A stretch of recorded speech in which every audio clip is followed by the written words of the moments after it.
Okay, we should be live. We should be live. Yeah, I thought I would do a boxing stream. Haven't done one of these in a while, so... Well, it feels like I've not done one in a while. But yeah, I thought I would do one. Got a couple of days off, had today off, got tomorrow off, so... I got a bit of time, so why not? Why not? Had a couple of fights this weekend, of course. Mainly it was Tszyu against Tony Harrison in Australia. I was impressed with Tszyu's performance. I was expecting him to win, but I just expected him to have more trouble than he did, to be honest. I felt Tony Harrison's movement, his jab, elusiveness, etc. I felt that it would give Tszyu trouble.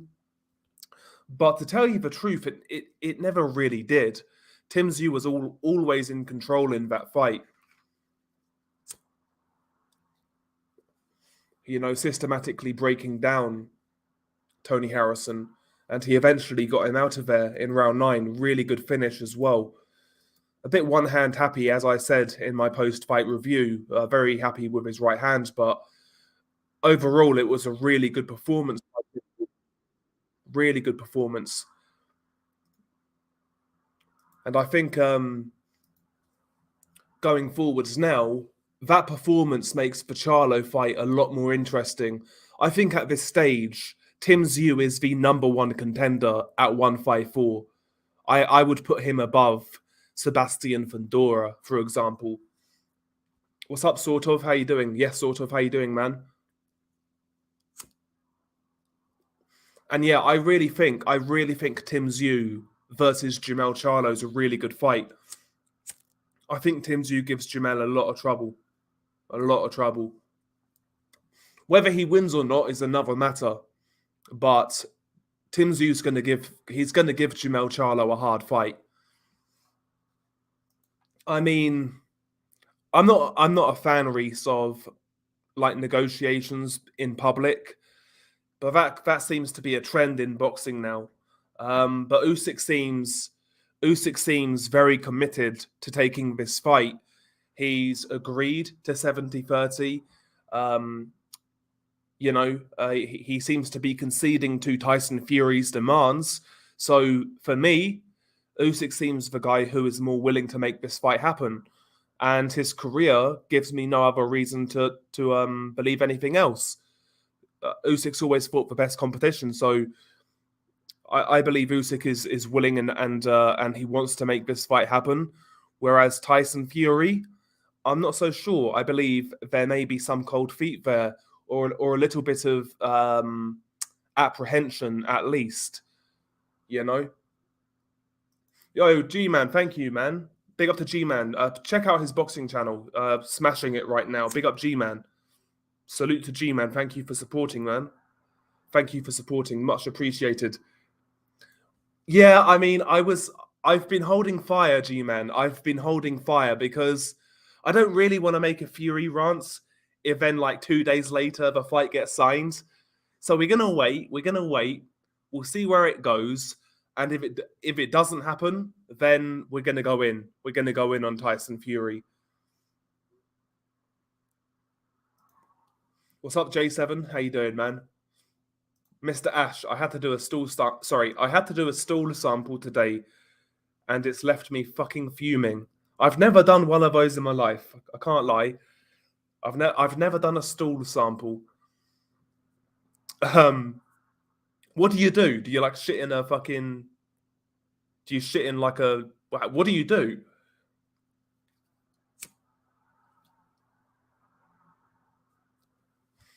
Yeah, I've never done a fucking stool sample. No way. Big up XMB45. Yeah, G-Man's got a great channel. G-Man's got a great channel. It seems like that sometimes, XMB. It seems like that. Again, there's no reason to doubt Usyk in regards to him fighting quality competition. He always does. He's always done it. So the onus here is on Tyson Fury, in my opinion.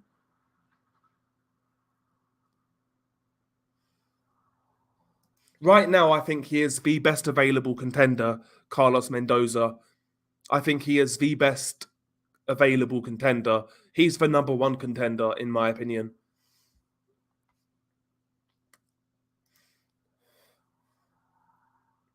Yeah, best weight. I reckon he could be ducking, but or just simply playing mind games. Yeah, that's the thing with Tyson Fury. You can't really gauge what he's going to do because he's so erratic. I do have a few Guinnesses in the fridge. I've got a few Guinnesses in the fridge ready to go because I got tomorrow off, so I might enjoy a couple tonight and chill.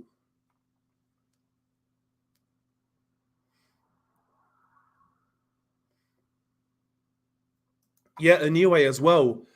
He's looking to become unified at super bantamweight. Stephen Fulton, excellent fight. 7th of May, I believe. Really, really good fight. Inoue, another one who is really doing it right now. The only issue I've had with Inoue in recent years is the inactivity, but aside from that, he's another guy who I count on to fight the best competition. I think his desire to fight the best is real, you know? Yeah, I did. Yeah, I saw Carlos Takam. Yeah. I mean, he outworked the younger man. He outworked him. Embarrassing. Tony Yoka to me is like Audley Harrison, like the French version. Every time that guy gets hit, he just looks like a deer in the headlights. Every time he gets hit, you can tell like he doesn't react well. He's got a terrible poker face. His stamina's not great. I don't think he's got the most power. Yeah, I'm surprised. Honestly, I'm surprised he's not been knocked out yet. I'm surprised he never got knocked out by Bacole. Looking back at it, Guinness at the ready for Friday. Good man, good man. I can't lie. You're right. 2023 so far is looking good. Inoue versus Fulton, Garcia versus Davis, Benavidez versus Plant, and there's some more fights as well.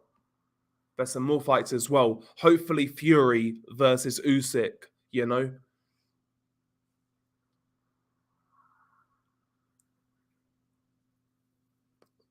Oh, you need to try Guinness. You need to try Guinness. It's great. Yes, it's a great fight, man. It's a great fight. I favour Inoue, but I think Fulton's gonna he's gonna stick around. I believe. I think he'll stick around. I've got a feeling that Fulton gets stopped late.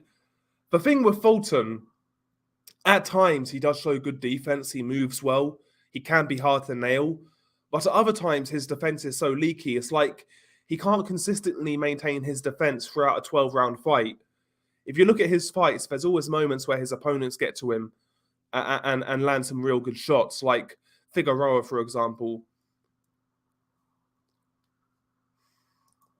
Yeah, I'm not sure I believe that, XMB. I'm not sure I believe it. I don't blame him, though. I mean, Bacole's trying to get his name out there, right? He's trying to build his profile. So, I mean, why not? Why not say something like that?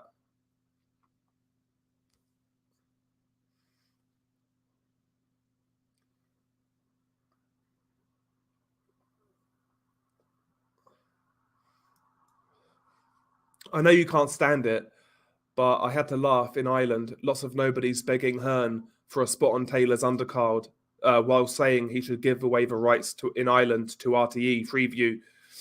That sounds about right, G-Man. It sounds about right. Sounds about right. What's up, Lee? How you doing, man? I can see that. Yeah, I can see Bacole stopping Dubois in sparring. I could believe that. Yeah, I could believe that. In fact, if those two guys fought, I would pick Bacole to beat Dubois right now, if I'm being honest. I would pick Bacole to beat Dubois. The dumb Irish.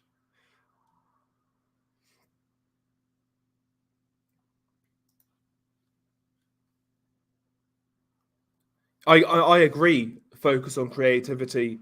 It's been interesting. It's been interesting though, watching these public negotiations and gauging the response on Twitter.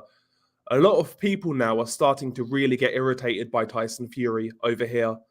I noticed that a lot of people were actually on Usyk's side in regards to what is going on. So maybe people now are starting to see through Tyson Fury or get sick of him, because I am. I'm just sick of all these games and all this nonsense. Just either fight or not. You know what I mean? Stop stringing fans along. That's what I say. What's up, Londoner in the sticks? How you doing, man? Been saying it for absolutely ages now. Tony Yoka is a myth. I really don't know what the hype was about with him. As a professional, I never thought he was all that. Yeah. No, he's not. You've been right. You've been right. He's amounted to nothing. He had a good amateur style. In the amateurs, Tony Yoka was a lot more fleet of foot. He used to box off that back foot, have a good jab, maintain range, but he's not carried that over to the pros, and he's been found out. He's been found out. Again, how he won a gold medal? Well, we know how.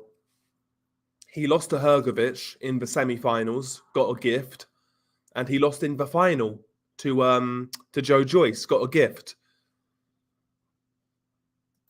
I'm good, bro. I'm good, Ian. I'm very good. What's next for Takam and Yoka? Good question. Honestly, Tony Yoka, I'm not going to say something silly like he should retire, but he needs some low-level fights, build up some confidence, get a new trainer, because Virgil Hunter isn't it. Get a new trainer, have some build-up fights, against lesser guys, and see where he's at in a year's time. As for Carlos Takam, I mean, what does Carlos Takam do? What does Carlos Takam do? Maybe Carlos Takam could fight, I don't know. Who's out there for Takam? Ajit Kabayel? Bakodia Jalalov? Those sort of guys could be good fights for Takam.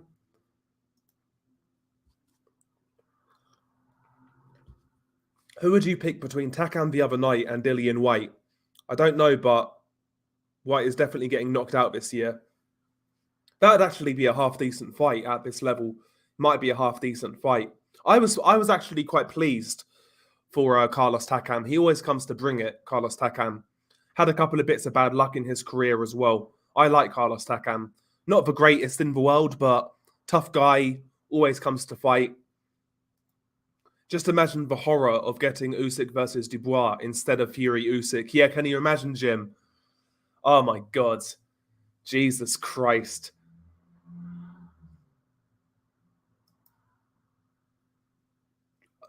That's insane though, G-Man. I mean, like, if people can't be real about Tyson Fury without being accused of like being this, that, and the other, I mean, listen, Tyson Fury fans are some of the worst in my opinion. Some of the worst. It's crazy. Okay, when you hand in a stool sample at your GP surgery, you have to place it in a little tub right next to reception so everybody can see your stool sample. That sounds bad, yeah. Yeah, Chisora versus Takam. A rematch. I'd watch that, yeah. Takam versus Luis Ortiz, why not? That would make sense. What's up, Rem? How you doing, bro? Bro, that's a good shout. Lucas Brown versus Jarrell Miller this weekend. In Dubai, right? That's going to be fucking good. That's going to be good. I think Miller will win. I think Miller stops him late, I would say. Leon Edwards to beat Kamaru Usman. I'm not sure. I think Usman beats him this time on points. I think he wrestles him to death, basically. Would you pick Takam to beat White? Not sure. Not sure. To be honest with you, Rem. Yeah, Dillian White's gone quiet. Dillian White's gone quiet. Not sure what the deal is with Dillian White. I heard he was coming back in the summer, but we'll see.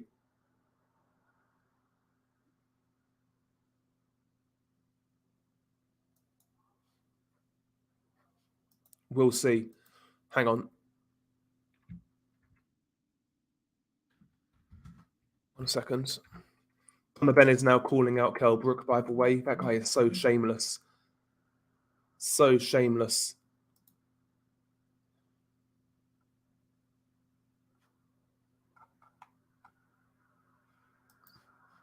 Where were we? Yeah, I couldn't care less about the Tate brothers, to be honest. I can't lie. Yeah, War Miller, facts. I'm looking forward to that fight. That'll be a fun fight. I just want to see people get triggered when Jarrell Miller finally gets another big fight, because he'll get another opportunity at some point. Somebody will make that fight with Miller. Somebody will. Robin, not now he doesn't. No, not now. Dan Aziz is too young and fresh for Robin Krasniki. Yeah, mental health, yeah. The Klitschko situation stands out to me. Vlad invokes the rematch clause only for Fury to weasel his way out. Yeah, with the classic mental health. Yeah, exactly. So am I, bro. So am I, Rem. I'm looking forward to that fight. I thought he ditched Matchroom. I don't really pay attention to what anybody's doing in the scene anymore, to be honest with you. I follow a few channels, that's really it. Yoka without the juice plus Virgil Hunter trained equals clearly hiding a shitty chin. Yeah. Yeah, facts. Facts. It's every time that guy gets hit, he just looks so panicked.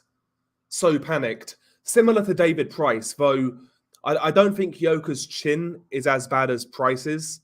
At least Yoka's never been knocked out yet in the pros. But he reacts very similar to moments of crisis. Jarrell Miller versus Dillian White. I would love that. That's arguably like one of the biggest pieces of boxing lost media. Jarrell Miller, Anthony Joshua, the gloves are off. We need to see that. We need to see it. Makhmedov versus Miller. Yeah, I'd watch it. I'd love to see it. Yeah, obviously, Team Ben, PEDs or not, his ceiling is very low. Imagine matching him as carefully despite likely being juiced. Exactly. I mean, they're talking about a 45-year-old Manny Pacquiao, a retired boxer turned politician. They're talking about Kell Brook, who, as we know, retired, hard career, cokehead. This is what we're dealing with Conor Benn, scraping the bottom of the barrel. Again, I'll say it again. Conor Benn, to me, is designed to purely appeal to the lowest common denominator. His career is not authentic.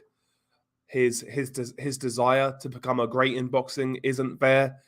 He's a celebrity fighter, as far as I'm concerned. Compare him to Tim Tszyu. Tim Tszyu's a guy, no matter how good he is, we'll soon see, but he's a guy who at least looks to be serious about boxing, who wants to achieve, who wants to become a world champion, who wants to create some sort of legacy, whereas Conor Benn is like a celebrity boxer. You know? So am I. That's a good fight. Jim. Zili Zhang is always dangerous, but yeah, I think Joyce beats him. Miller versus Brown. I'm me too, bro. I'm happily watching that fight. Listen, I think both guys can win, no doubt. I'd probably make Tyson Fury a favorite. What are you looking forward to most? Loma versus Haney or Plant Benavidez? Plant Benavidez. I think it'll be a better fight in terms of like entertainment. I'd say Plant Benavidez. I think it's a better fight in terms of entertainment. Joshua rounds 4 to 6. I think he'll take care of Franklin quite easily, to be honest. What's up, Nordic? How you doing, man? Yoka always was a bit suspect. He struggled with the likes of a fat Dave Allen, for example. Yeah, he's never really convinced. He's never really convinced. And God bless to you too, man. Really don't know which fan base is worse, the LDBC, PBC, Haymanites, or the Fury, Queensbury worshipping fuckboys. I have to say both are absolutely diabolical, but do provide some much-needed comedy. Yeah, I think that's the same though with most promotional fanboys, regardless of what side they sit on. It's just cringe. It's cringe. Which is why I always come to the conclusion that these guys have to be paid, because what other reason do you have for doing that, especially as a creator? I don't get it.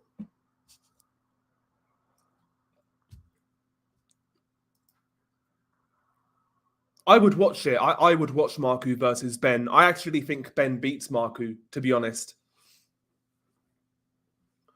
Yeah, Showtime have had a couple of good fights. Matias versus Ponce was good. Magseo versus Figueroa was pretty good. Obviously, you have Plant Benavidez coming up. Yeah, if Rolly Romero somehow beats Puello, I think we could potentially see Rolly versus O'Hara Davis in a world title fight. Who would you pick? Honestly, I would pick O'Hara Davis to knock out Rolly Romero. I've said it. I think he knocks out Rolly. Rolly is terrible. I don't think people realize how bad Rolly Romero is. O'Hara Davis is very raw, very technically unrefined, but he does have some understanding of distance. He punches hard. And yeah, overall, I think he's a better fighter. I think he's a better fighter. I think O'Hara Davis knocks out Rolly Romero. There you go. I can't wrap my head around where the money comes from to support these mega fights. Boxing isn't what it was back in the day. Even with the boom, am I tripping? Who's sponsoring Usyk Fury? It'd be interesting. First things first is where that fight is held. I'm presuming it's going to be in the UK now. Maybe their purses are going to be a lot lower. It'll do well. It will do well in the UK. What's up, Apology? How you doing? Josh Kelly beats Conor Benn. The thing is with Josh Kelly, he can't get down to welterweight. Although at 154, that would be a good fight. That would be a good fight at 154.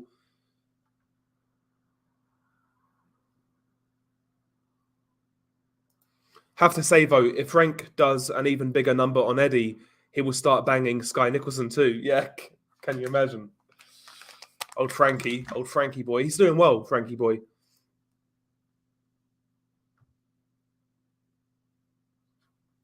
Hamza Shiraz got into a fight with Khan in the club. I doubt that happened. Speaking of Hamza Shiraz, when's that guy going to step up? When is that guy going to step up? Because I'm hearing all this hype about Hamza Shiraz, and I like what I see to a certain degree, but we need to see him tested. I think the perfect fight for Hamza Shiraz would be Denzel Bentley.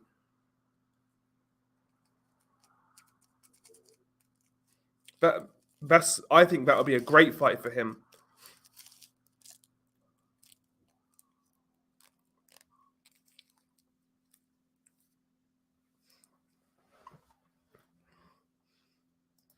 I doubt very much, with all respect, that these channels are paid. I can honestly say I've never been approached, and I can't see why a promoter would give money to a small channel. I mean, boxing's a niche sport anyway, and hang on. Boxing is a niche sport anyway, and if you're a YouTuber, you got 20,000 subs, say 1,000 views per video, I mean, it kickstarts a narrative to which other people, so you make a video, you parrot a certain narrative. The people who watched that video then may start parroting that narrative on social media, branching it even further. I could see the reasoning for why a promoter would pay a channel. Obviously, not like a small channel, but certain sizes of channels, yeah, absolutely. I think it makes sense, to be honest, for promoters to pay certain channels.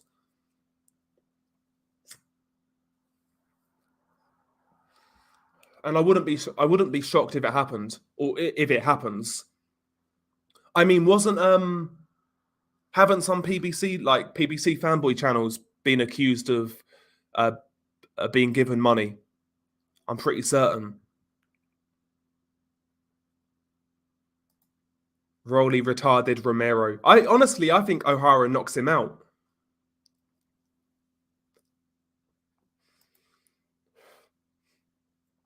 Yeah, 100% watching Miller versus Brown on Saturday. It's human nature to watch rubberneck at a car crash, right?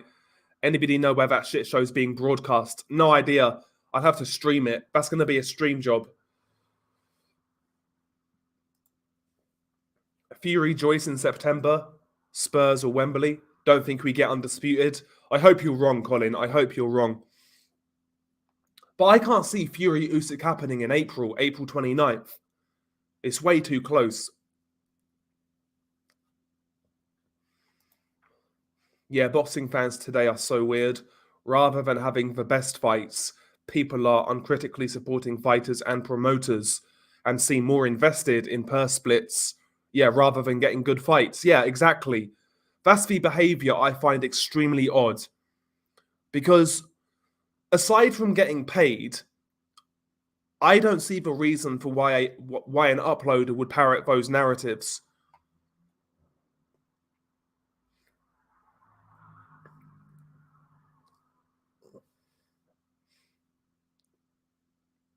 I believe the press conference will be announced soon. I hope you're right, Grim Reaper. I hope you're right.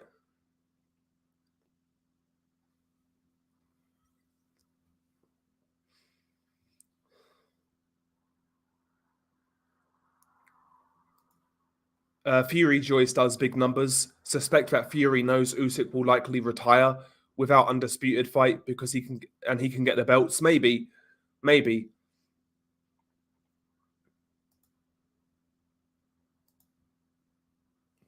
Yeah, that's the perfect fight for Shiraz Bentley. He should stay away from guys like Liam Williams or Felix Cash, in my opinion. Yeah, Bentley would be a good fight for him. I think Liam Williams would as well, to be honest. I'd probably leave Felix Cash. But Bentley, I mean, given how Bentley looked against Janabek, would you favour Bentley over Shiraz right now? Maybe. Maybe some people would.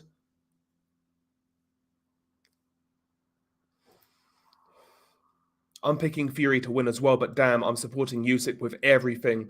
I just want Fury out of boxing. Dude is so bad for boxing. I agree.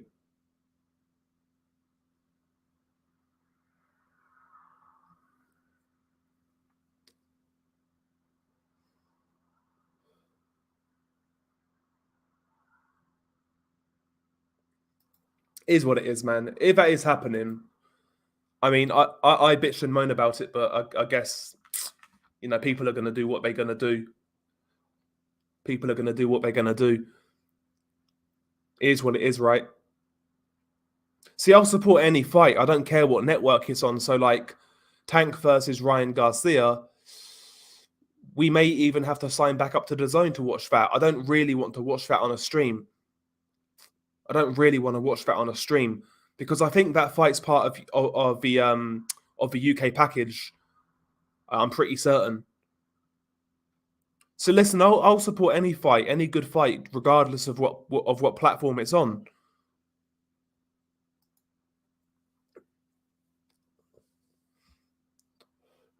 Yeah, Felix Cash. I mean, he looked great in that Denzel Bentley fight, and after that, man, he's looked a bit ropey. Looked really bad against the Russian cat Madayev, and in that 8-rounder he recently had, looked pretty bad in that fight as well. I've got a theory there. We know what gym he's a part of. And Felix Cash against Denzel Bentley, like, he looked like 2 weight classes above Denzel Bentley.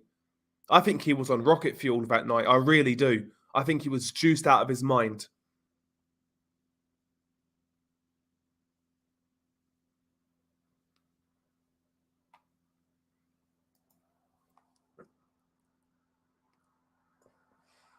Yeah, 160 needs the WBSS with like Jamal Charlo, Liam Smith, Munguia, Lara, Yanebek, Falcao. That division's a disgrace. I agree. Yeah, middleweight right now is dead. Dead division. Do you think that there's a matrix or somebody higher above the government? Obviously, yeah. Without a doubt. Without a doubt. Edward the Elder, Haydel, with G-Man, I have to say I can see how bigger channels would be paid, but I see smaller channels than yours and smaller channels than G-Man, simp for promoters. No way they are paid. Maybe you're right. Maybe you're right. I just find it super weird. I just find it super weird. What's up, Randy Orton? How you doing? You guys excited about the new influencer card coming up? It has Bridges and her sister on it. Jesus Christ. Oh, God help us. God help us.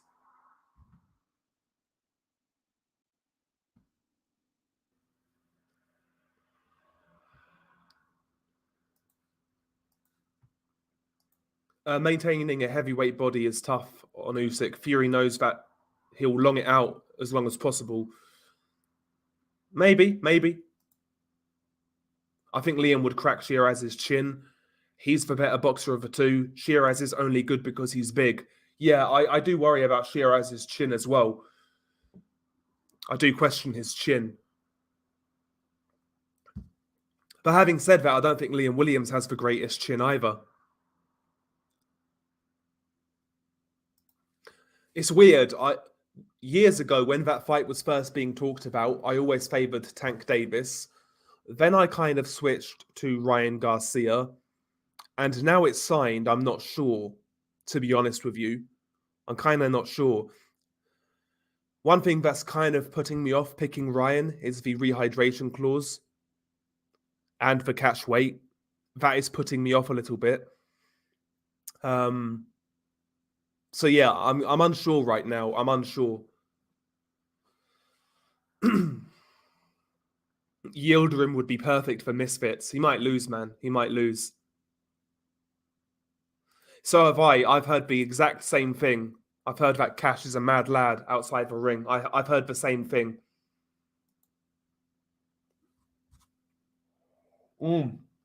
Me too. I was favouring Bentley heavy against Cash. Cash never impressed me, and that was a red flag, that fight. I agree, because he never really looked great before that, and he's not looked great since then. And look at him on fight night, man. He looked so fucking big. He looked so fucking big. His physique was crazy.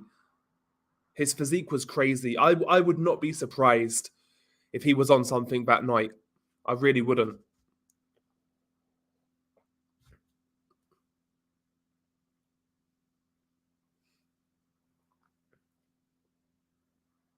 Oh yeah, I agree. Yeah, most boxers are on PEDs, but I reckon there are certain gyms who are more who have access to better supplements, to better masking agents, things of that nature. Like the Ben gym, who is it? Tony Sims. Yeah, Tony Sims. Like, that gym's basically it's part of the establishment in boxing. It's essentially Matchroom affiliated. Very powerful gym. And gyms like that more than likely will have access to better equipment, better PEDs, things of that nature. Similar to the Ingle gym, obviously they've had the same reputation. I wouldn't be shocked if something similar is going on in that gym, to be honest with you. Ammo Williams is another one who On one or two occasions, he's looked really good, but on other occasions, he's looked quite ropey. Unpopular opinion, Eubank Jr. beats Liam Smith in the rematch, maybe?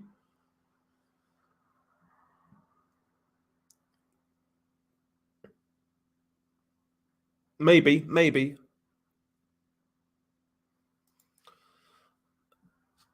If a boxer fails a test and a sanctioning body still keeps them in the rankings, and that fight, they injure the opponent, is both the board and sanctioning body liable? What's the risk of sanctioning bodies having juiced up fighters in their rankings? I'm not really sure what liability the sanctioning bodies would have. I think more liability would fall on the athletic commissions or boards of controls who allowed that fight to happen. So, like the British Boxing Board of Control, for example, or the Nevada State Athletic Commission. I think more liability would fall on the actual sanctioning board, like the British Boxing Board of Control, or wherever the fight took place. Maybe I'm wrong.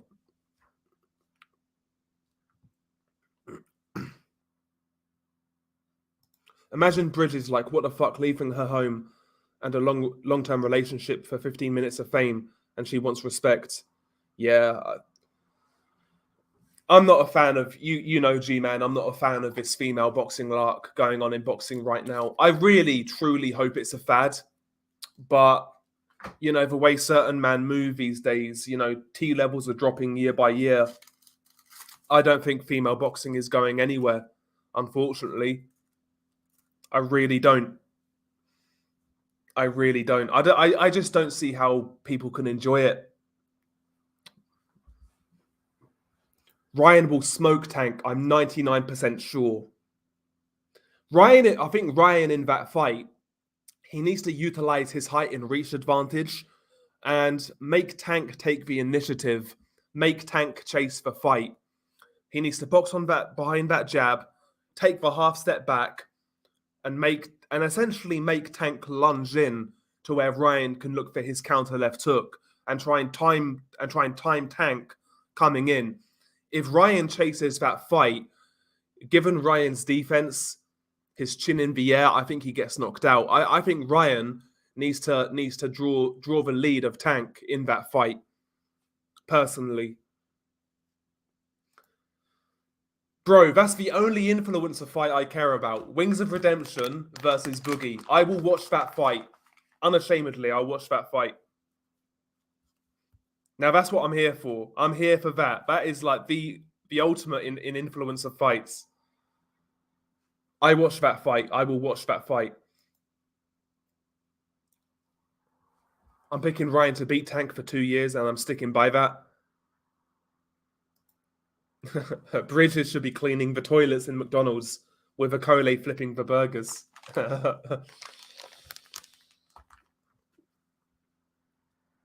He probably does, bro. In boxing, he more than likely does. He's terrible. His chin is gone.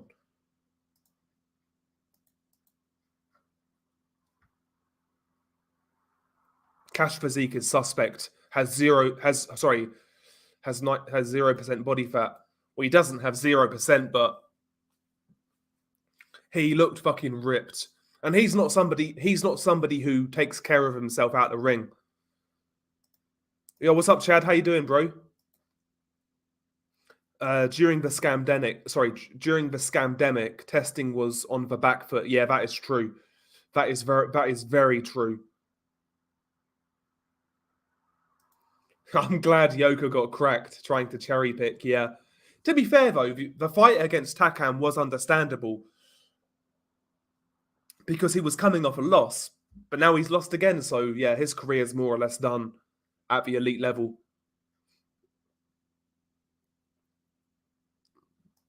Yeah, Bridges most probably was a chronic roid user when bodybuilding. Surely that much use has long-lasting benefits even after you stop. That's a great point. I never knew she was a bodybuilder, to be honest. Yeah, there are people over here that have been cheating the system for decades. Yeah, facts.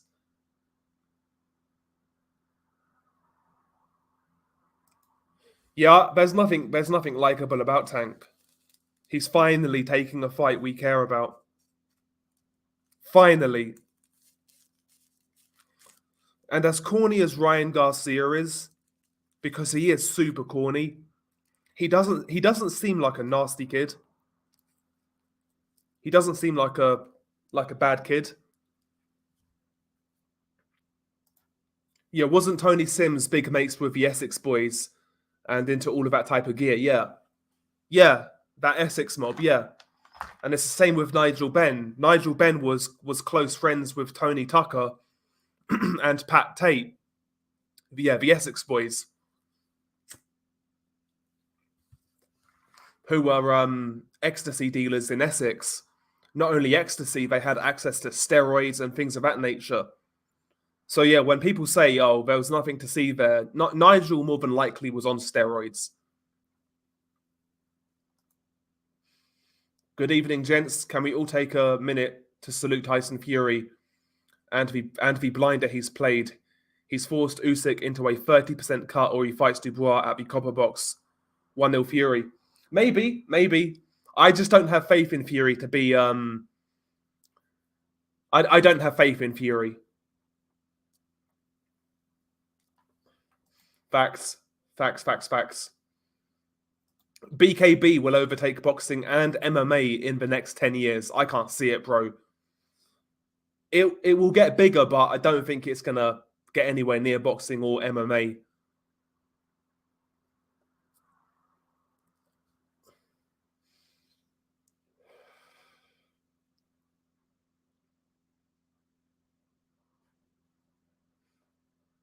Yeah, Wings versus Boogie, take my money. Facts.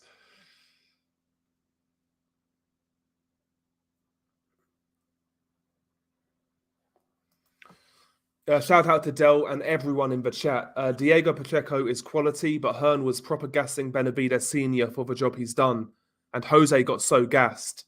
I reckon that's a play to sign him down the line. Potentially, yeah. Uh, and it makes sense, right? It makes sense to butter up Benavidez Senior. I'm not sure what David's contract situation is right now, but you know, if he were to beat Caleb Plant, for example, and he becomes available down the line, that's a huge fight with Canelo Alvarez on the zone. Cinco de Mayo, Mexican Independence Day, that fight would do monstrous numbers, and Eddie's not going to want to share that. So it makes sense trying to get on Jose's good side. It makes perfect sense. And I think that's what the best promoters should do, right? Even if a guy is in contract, you know, try and build some bridges, try and make a good impression. I think that's what Hearn is doing. I think that's the mistake he made when he first went to America. When he first went to America, he was extremely cocky, extremely arrogant, and he rubbed a lot of people up the wrong way. And I think that harmed Eddie in America for a long time. Maybe now he's learned his lesson. Um, maybe now he's learned his lesson.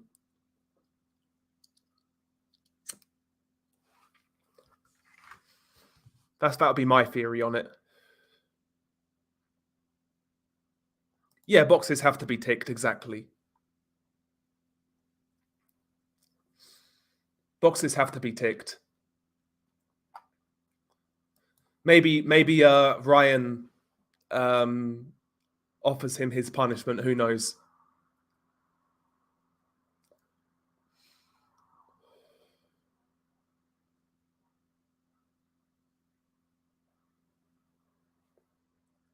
Garcia should be in mandatory conversion therapy.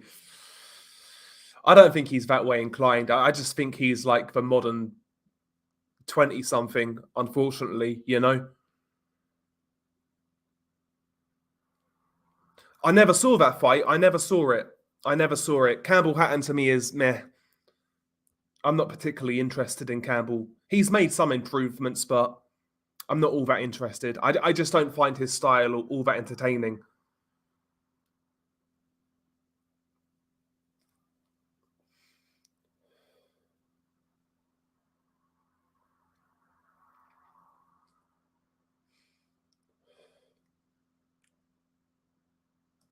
I wonder if the Essex boys faked their deaths. Some think they did. No, I don't think so. Like, the autopsy pictures look pretty fucking genuine. They look pretty genuine, to be honest. And they didn't really have the clout to do something like that, in my opinion.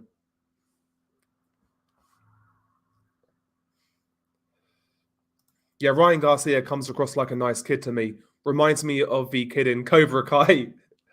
Yeah, I'm shameless for seeing. Yeah, 80s kid though. Yeah, part of my youth. Do you know what? I've never seen Cobra Kai. I've never seen it.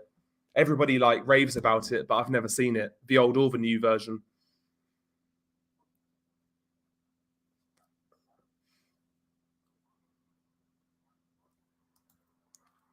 Yeah, Ryan Garcia is a weird one. When Ryan Garcia came on the scene, couldn't stand him. I really couldn't stand him, but in the last couple of years, his style has kind of grown on me. I find him entertaining. I do find him entertaining.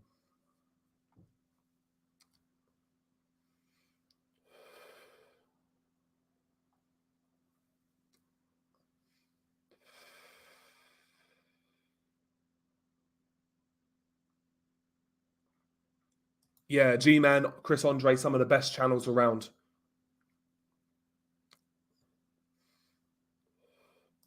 Okay, Benavidez just renewed with Samson Lukowitz, but that's not one of those fellow giant rivals. Hearn blatantly planting seeds for the future, and you're right about him rubbing people up the wrong way, though. Yeah, that's the thing with Hearn. I think he made his job a lot harder.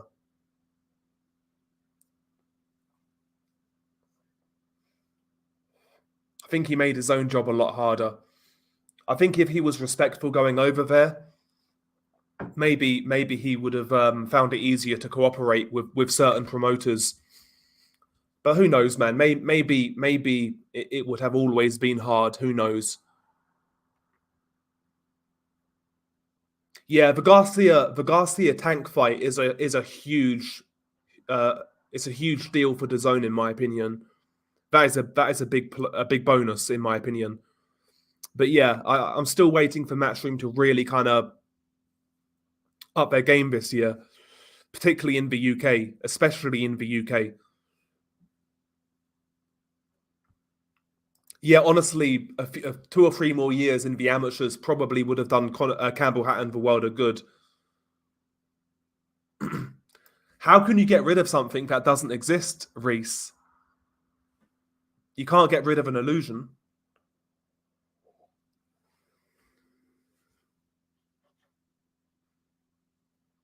No, 8 count, personally, no. But I mean, listen, sparring is crazy. Sometimes crazy things happen. Sometimes crazy things happen. Or maybe the truth has been embellished a little bit. So, for example, let's say Usyk and Bakole were having a technical sparring session, and Bakole got a little rough.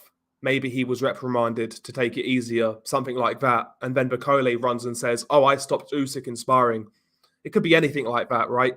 But you never know. Sparring, crazy things happen. But personally, do I believe it happened? Probably not.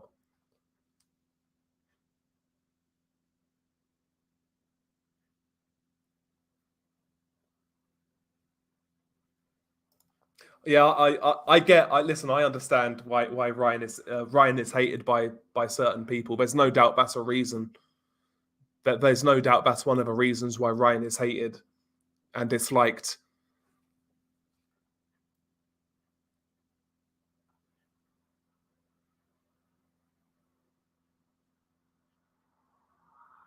Yeah, Bakole's not a bad fighter.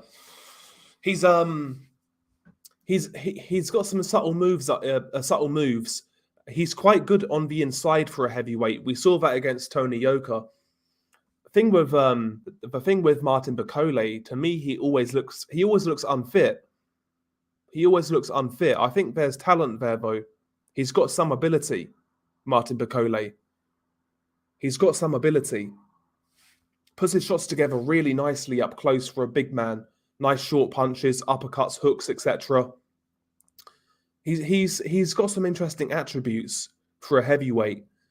Just needs to shed a bit of weight, in my opinion. Needs to shed a bit of weight. Because again, if you look at the Tony Yoka fight, he was really heavy in that fight. He dominated, but towards the end, it kind of looked like he gassed a little bit. If he was a bit fitter, I think he would have taken out Tony Yoka. I think he would have stopped him. Yeah, I saw it. Yeah, I saw it. Credit to Carlos Takam. Carlos Takam is the consummate professional in the heavyweight division. You know, he's at a certain level, limited to a certain degree, but he always comes to fight, and he's always in decent shape, tough guy. You know, the division needs guys like that. Yeah, I like Carlos Takam. Joyce versus Bacole, good fight. See, I'd still love to see Bacole versus Dubois. That's the fight I would love to see for both guys. Bacole versus Dubois. I would pick Bacole to beat him as well. I'd pick Bacole to beat Dubois.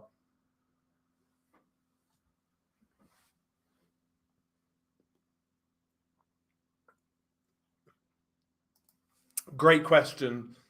I always daydream about this. You know, when you see a lit fucking entrance for a big fight, I always kind of think the same thing. What would I walk out to? So you're headlining a pay-per-view mega fight in Vegas. All of the A-listers stars and are ringside, and the hoes are waiting in the back for you after your fight. What song are you walking out to on fight night? Oh my God.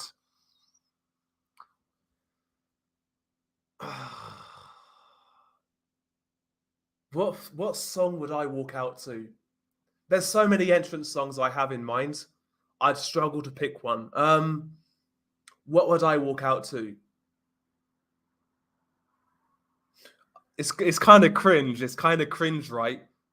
So when I was boxing, when I was training, and when I was going to have you know the story about my time in boxing.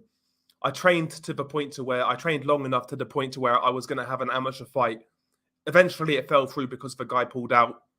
Then life changed, etc., and I couldn't train as much. But I even had my nickname ready. My nickname, because of my name, was the Outlaw. It kind of rhymes. It kind of works with my second name. So Liam the Outlaw blank. If I were to make an entrance in Vegas, big pay-per-view, I would come out to the Highwayman. I'm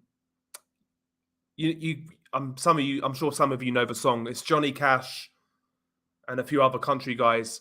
It's a good song. So it's like that's what I'd come out to, Highwayman. That's what I'd come out to.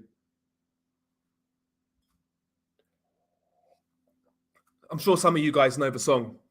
Who sung it? I know Johnny Cash was one of them. Johnny Cash.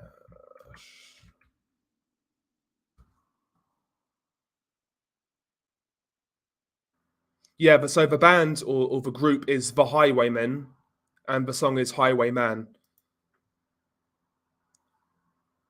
So fuck. Who sung? I'm trying to think. I'm trying to see who sung it.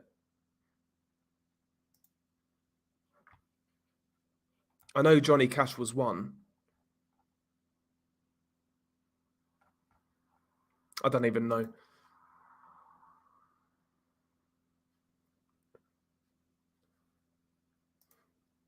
Bacole walks through Dillian White as well. I'm not sure about walks through him, but it's a great fight. Ain't No Stopping Us Now was a great ring walk for David Haye. Yeah, that was a great ring walk. Spitfire from George Groves was good as well. Spitfire with George Groves was good.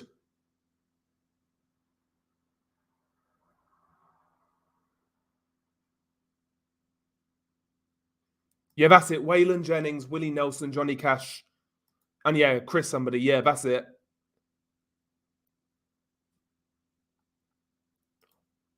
I'd walk out to Zealot by Bryson Gray. Look it up if you don't know. Laugh out loud. I'll take it out. I'll take a look. The Outlaw. Yeah, the Outlaw was the nickname I would use. What other nicknames do you think you'd use? Other nicknames.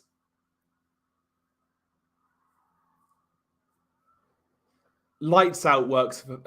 Lights Out would be one. That'd be copying though. Liam Lights Out would work. There's not the Outlaw is the one I wanted.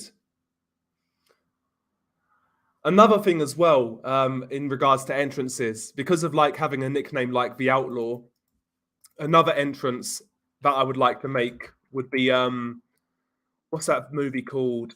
But you know the main theme in A Fistful of Dollars. It's a Western movie.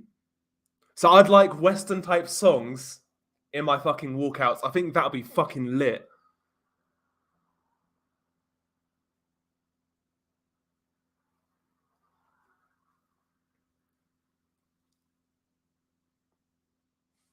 What current world champion would you fight if you had to fight one, but very smallest one possible?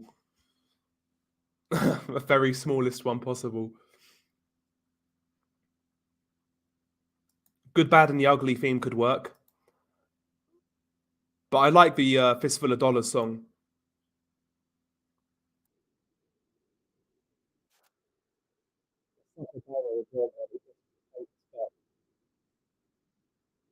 Yeah, Highwayman would be the song I would come out to, or Highwayman, sorry. But yeah, I think my nickname would be the Outlaw. Give 'em Hell was another one I was thinking of as well. So Give 'em Hell, Liam, Give 'em Hell. It kind of rhymes with my second name, but Outlaw would be the one I'd go for. Triumph by Wu-Tang's a great shout. Yeah, Triumph by Wu-Tang's a great shout.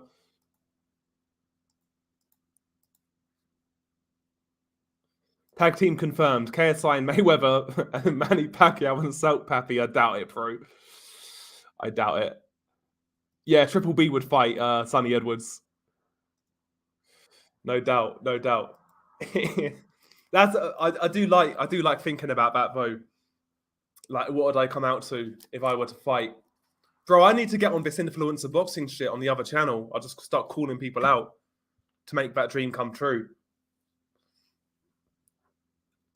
Dan Aziz has a lit ring walk song. Let's Groove, Earth, Wind and Fire. Yeah, Marvin Hagler used to come out to Earth, Wind and Fire, right? I'm pretty certain. I like his attire. You know, Dan Aziz, like he's got those old-fashioned type of shorts. He's got those old-fashioned type of shorts.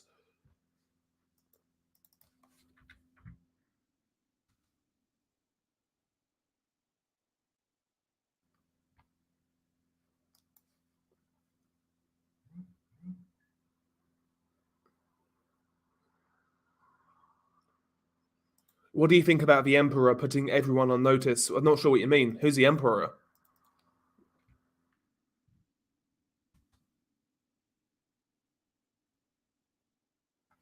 I'm not sure what you mean, Reese.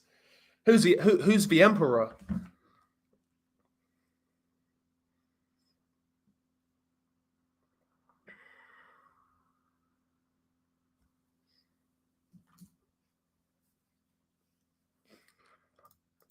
I'd use Lee Tai. Lee Fowl. Okay, Lee Fowl as my nickname. But it works. It works. It works. Yeah, Dan Aziz's ring gear is throwback. Yeah. Yeah, O'Hara Davis walks out to the Undertaker theme. That is pretty good, actually. I can't lie. I do, as like a real old school, like as a kid, I was a wrestling fan. I do like it when like boxers come out to like old school wrestler songs. I do like that. I do like that. What was my favorite old fucking wrestling theme? I guess Stone Cold's theme.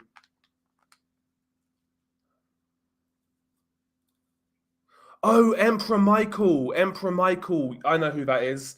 Yeah, he was the guy who had that beef with Porky. Yeah. Yeah. Yeah, that kid's a listen. We'll see what he does. We'll see what he does. But yeah, he's a strange kid. He also beefed with Sonny, Max Jenkins, etc. Okay. Well, that Max Jenkins is a fucking idiot. Absolute fucking donut, that guy. No word of a lie, yeah. I've not trained for a long, long time. I feel like I've got better punch technique than that guy. That guy can barely throw a punch. It goes to show how easy it is to get a professional license, though, because that guy is absolute shite. And I'm not good. That guy is absolute shite. He can't move out of the way of his own weight, that guy.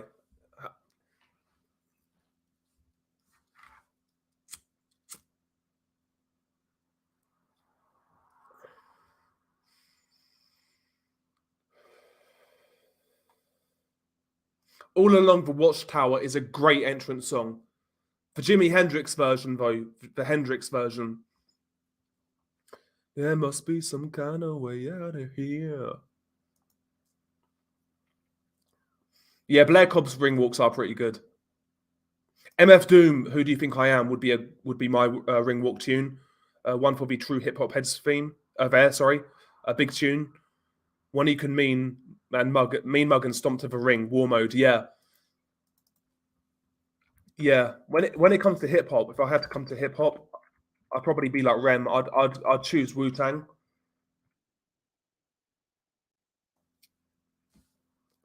Probably Protect Your Neck by Wu-Tang.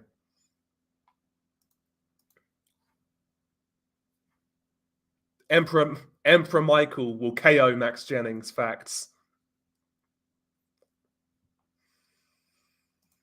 Yeah, Gati's ring walks were very exciting. Yeah, AC/DC. Vitaly Klitschko as well. Hell's bells. Vladimir had good ring walks as well. David Haye, as we mentioned, had great ring walk. Ain't no stopping us now. I like David Haye's ring walk. George Groves, as I said, Spitfire. Who else had good ring walks? Naz had a couple of good ring walks. I never liked one. I never liked was Simply the Best by Eubank. I just don't like the song. I really don't like the song. London Chef, big up to yourself. You God laid down. I'll walk out to Immortal Technique. Imagine walking out with a song that starts with "You better watch what the fuck flies out your mouth," or I'll hijack a plane and fly into your house. I think when you're a fighter, you just know the music that suits your style. Another song, you guys probably haven't heard of it, that I'd love to come out to. I need to fucking find the song myself. I think it's called "Me and the Devil."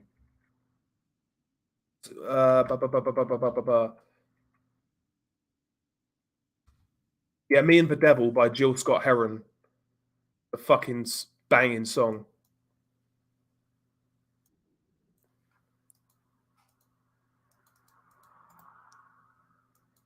That's another song I'd come out to. This one here. I'm sure you guys haven't heard of it. Yeah, Fury's versus Klitschko was very good. Have a little talk with Jesus. Yeah, it's a good song.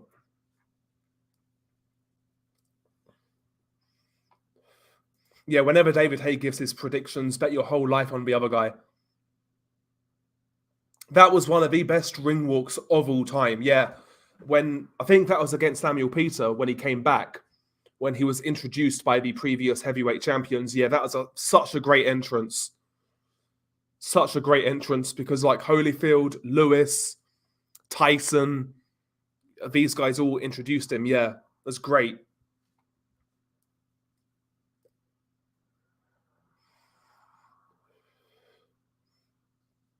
He's been around a long time. People don't realize that. He was around like 10 years ago.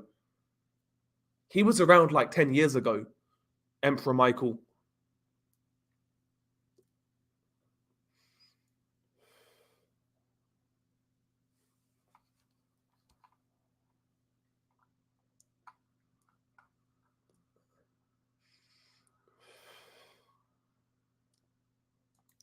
Nowhere to Run's another great entrance song. I forget who sung it though. Nowhere to run, baby. Nowhere to hide. That song. That's a good. Taylor came out to that against O'Hara Davis, Josh Taylor. That's a great fucking song to come out to.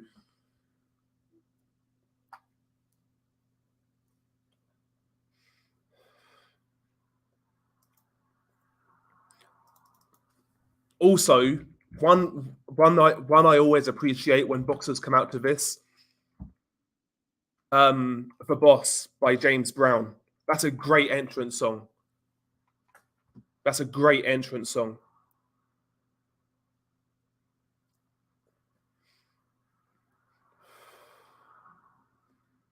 Oh yeah, I can imagine, G-Man. I can imagine.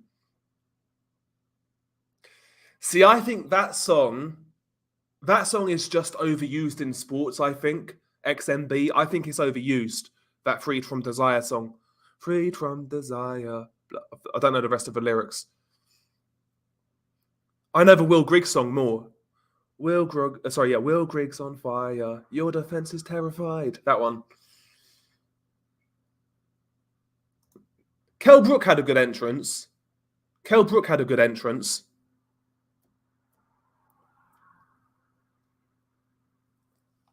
Nordic versus Michael really needs to happen. I'll pay for it. I'll train Nordic. I'd put my hand up to train Nordic. Not that Nordic needs to be trained, but I want to be there. Even when like Nordic goes out first round, drops him twice, is dominating. I just want to read Nordic for Riot Act in the corner. Say you're losing this fight, like just randomly, like do like a Teddy Atlas. We are firemen.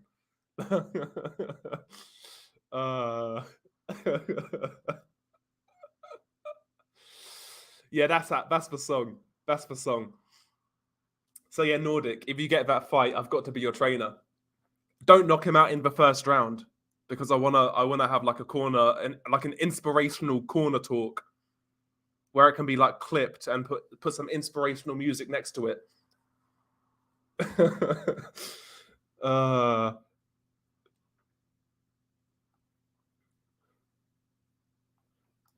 Did you see what's his name? Oh, what's that Scottish guy's name?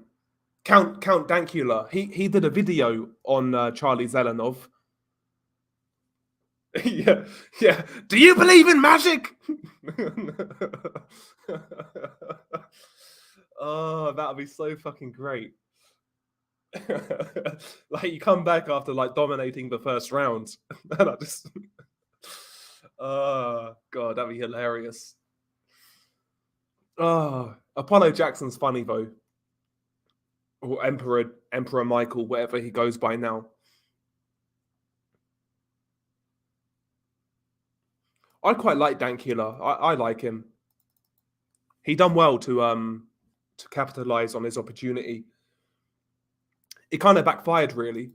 I mean, that whole scandal, which wasn't a scandal, gave him a career. So fair play to the guy. He seems like a nice guy as well. He doesn't take himself too seriously, like a lot of people do. You know, this whole so-called culture war. I like he's involved in it, but he doesn't take himself seriously. He's somebody. I don't know. I just think he does. I think he makes good content.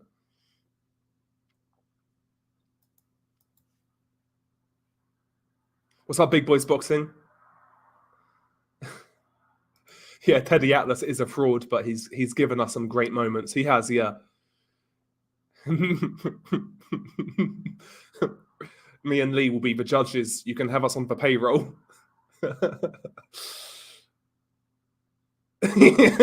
Just bring out a picture of a random old man in the corner and shout, "We can bring your father back tonight!" Yeah. Oh, shit. You need like a Teddy Atlas alarm clock.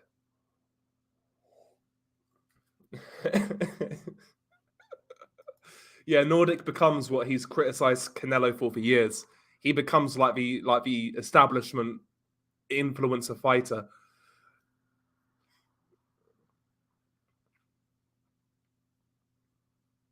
Yes, crazy. Lara's a world champion again. Yeah, insane. Golovkin should just retire now. What's the point in him sticking around? Unless he can get a Munguia fight, it's kind of pointless him sticking around. Yeah, I start shilling Prime Energy. Yeah. I'll be the Ben Davison of the YouTube boxing scene. Just fucking hell. I would like to go into that whole scene though as like a troll. Just like troll the whole movement.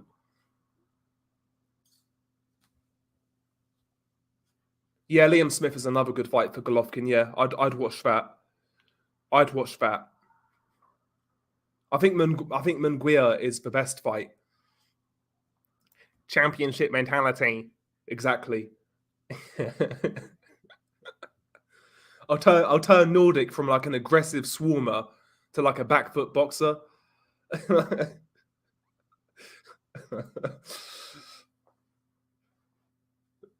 Yeah, middleweight is dross. Yeah, no doubt, no doubt. I'm hoping Janabek gets a good fight. I'm hoping Janabek gets a good fight. 1 second, I'm going to stick the kettle on.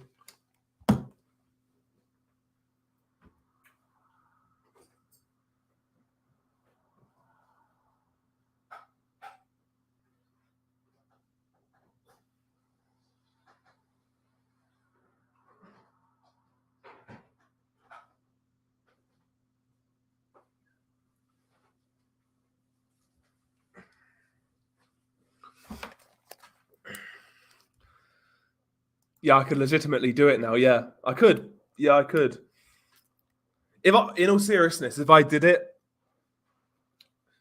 all I would want really is to fight somebody my size. I wouldn't give away any advantage. I wouldn't do it with giving away advantages. I wouldn't really care about getting paid all that much. But I'd like to go in there and just troll the whole fucking scene. That's what I'd like to do. I'd like to go in there and troll the whole scene. I'll channel my inner Malinaji, yeah. I'd pay for the Nordic Michael press conference alone. That'd be so fucking hilarious. I said this as well, big boys, boxing. I think that's a good fight for Tszyu. If he can't get Charlo next, Liam Smith would be a great fight for him.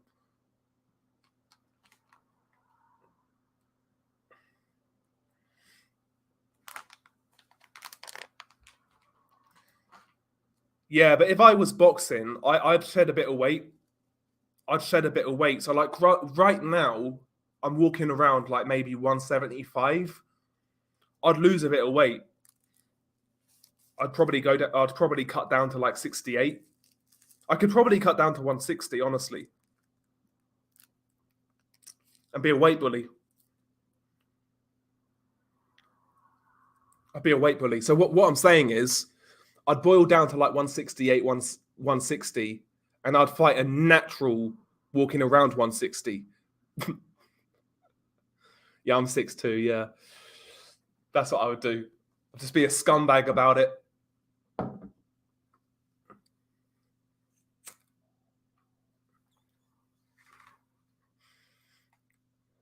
Yeah, a few pork pies and you can match his weight, yeah. Jake Paul's he's pretty thick, isn't he, Jake Paul? What's he, like 180, 190?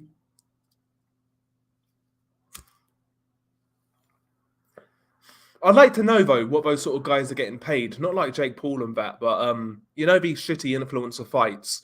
I wonder how much they're being paid. Like the guys on the undercards. You know, these misfit fights. I wonder how much the undercard guys are getting paid. I would estimate and say 7.5, 10 grand maybe for like the undercard fights. It can't be much more than that.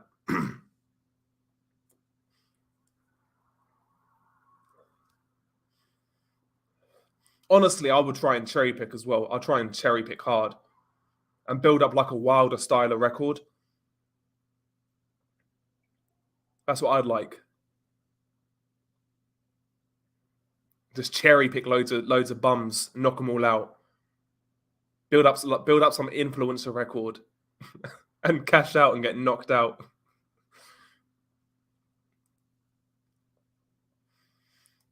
That's good height for the weight, Reese. That's good height for that weight. You'd have the advantage over most guys. The vast majority of fighters you'd have an advantage over. Jake's a lot bigger than me, but I would love to fight him. I suspect he's got a soft chin and very little heart. Yeah, he's got a bad gas tank as well, Jake Paul. He's so built up.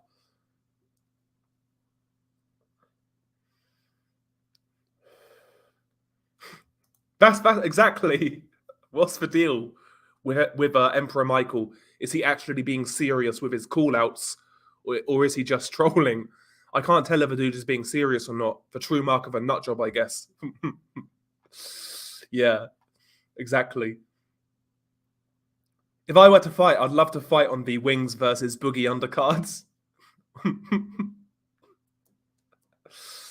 Oh, man. But yeah, the whole influencer thing is meh. I'm not bothered about it like most people. The thing I get bothered about is when they kind of conflate it with professional boxing. But if it's on its own thing, these misfit cards, they're kind of doing their own thing. That to me is what it is. I don't really care about that at all.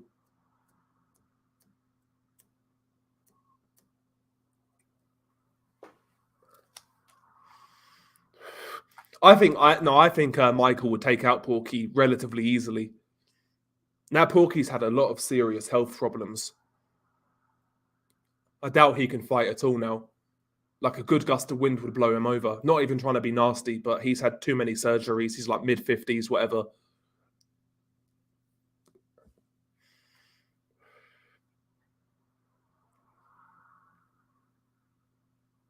I agree, Bump of K. I totally agree.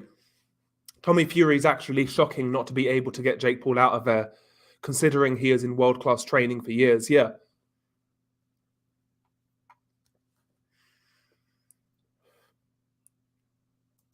Emperor Michael is still chained to Porky's bedroom radiator.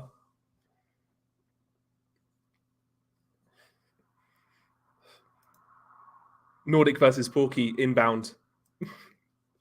I'm going to join a boxing gym next week and see how it goes. There's one in Bridgerton that is doing private lessons and boot camps. Scott Harrison trains there. Nice.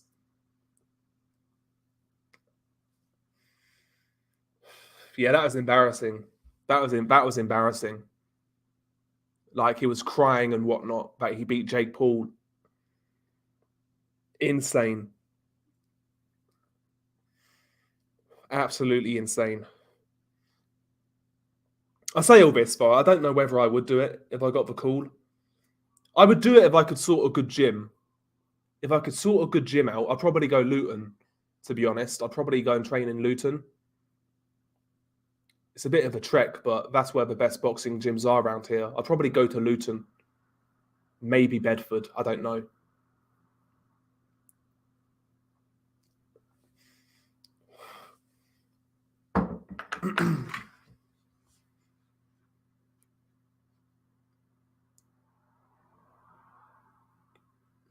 You've seen Porky on the bag. Good southpaw skill set. Yeah, I've seen him on the bag. Very awkward, Lee. Very awkward. Yeah, that's true. XMB, that's true. I'd fucking celebrate, bro. I'd celebrate the payday. I'd ask Mark Tibbs to train me and pay me enough to live in London for a camp. I'd do it happily. That would be fun. I guess I could contact Misfits Boxing. And what's the other one? There's another one as well. I could contact them and say I want to fight. I might lie about my weight as well, and say I'm 160 when I'm 175. I walk in and blow the weight. Just completely weight bully somebody. No, I think that fight ends late, Rio. I think it ends late. I think Inoue gets to him late.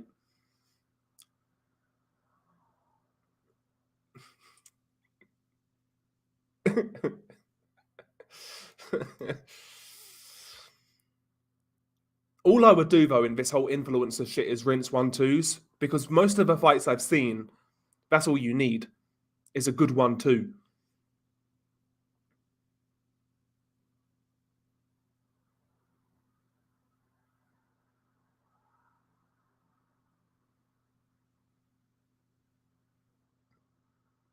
Yeah, he probably celebrated the money more than anything. Yeah, as would I. As would I.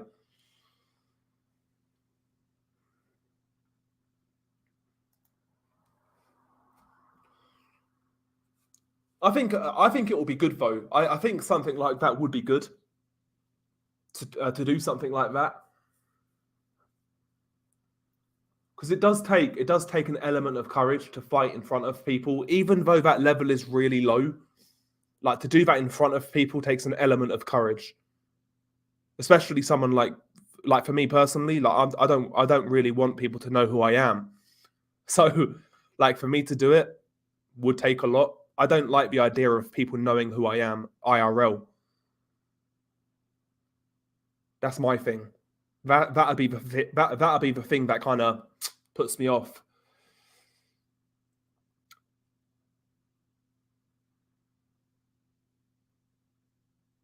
A lot of the guys are guys with dead channels. Yeah, I mean, bro, I hadn't heard I hadn't heard of half of these people. Yeah, they are shit. They are shit. I've seen one or two decent fighters. I say decent, I mean decent for the level. But yeah, most are shit.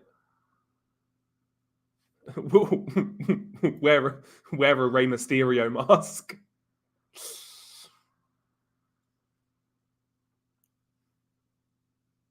But yeah, you're G-Man. I haven't heard of most of these people. I fucking hope not. I fucking hope not. Yeah, if I did it, I think I'd wear a mask to all the press conferences and the weigh-in. I'd only reveal myself on fight night. I think that's what I would do.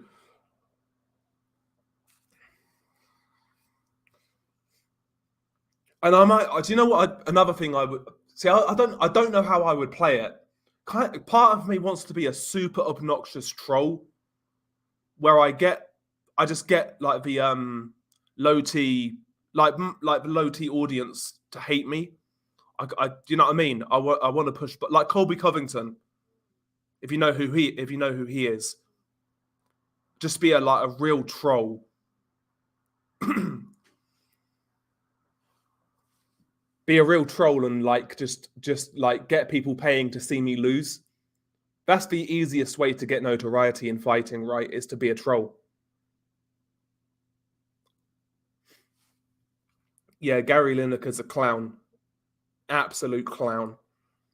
Said nothing about Qatar. Well, he made some half-assed comments, but he was happy to get paid out there. Guys, the guy's an idiot. Honestly, the guy's an idiot.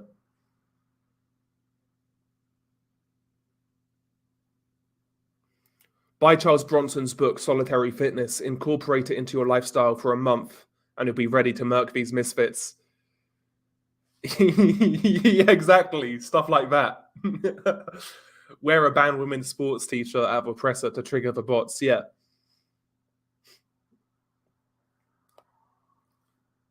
Start shouting, Brexit means Brexit. Yeah, Gary Lineker's a fucking idiot, man. Gary Lineker's an idiot.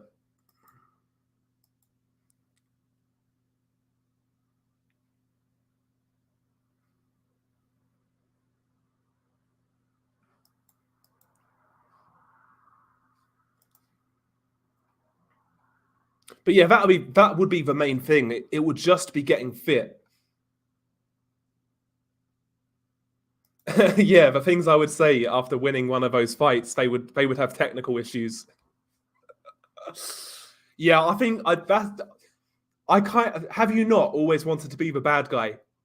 Like I understand why boxers do that.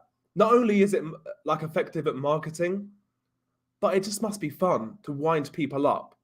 to see people react to what you say, that you've got them on strings. Like, that does seem very fun. Does it not? It seems very fun. I think that's what I'd be tempted to do is be a massive troll. But I would need to win fights if I did that. Like, if I could win a few fights trolling people, like really winding people up, that's when you could get a big payday. You know what I mean? That's when you could get a big payday.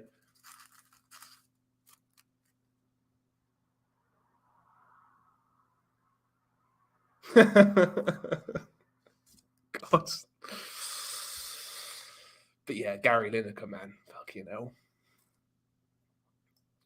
He's just that typical fucking... I don't know.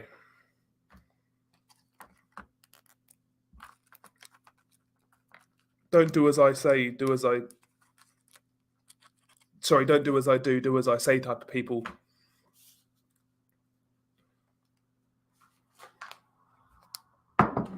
Didn't he, like, he was moaning about global warming as well when this guy jets about everywhere and this, that, and the other, flies around the world. Like, the guy's an idiot, man.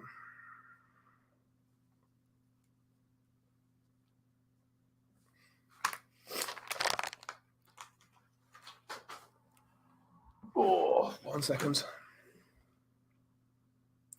I troll a lot on boxing Reddit. I never knew there's a boxing Reddit community. Triggering the Gervonta stance and Wilder stance is very comical. Yeah, it would be fun as hell. That's a great idea. Knock someone's spark out and do a Mayorga and light a fag in the ring. Yeah, that'd be great. That would be a great idea. Yeah, lighting a cigarette in the ring. I'll do that. Yeah, I'll do the grave celebration as well. If I knock someone clean out, I'll do that the grave digging celebration. Do that. Light up a cigarette. Talk real belligerent.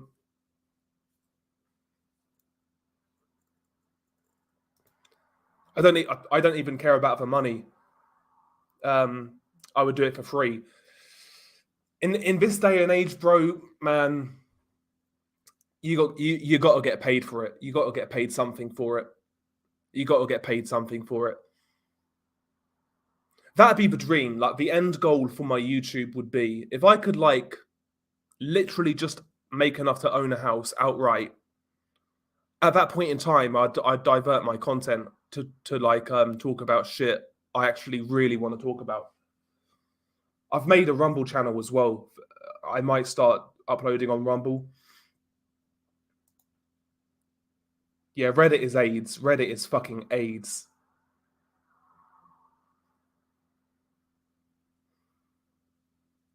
I'll check it. I need to check it out. Yeah, Lineker definitely subscribes to The Guardian. Yeah, no doubt, no doubt.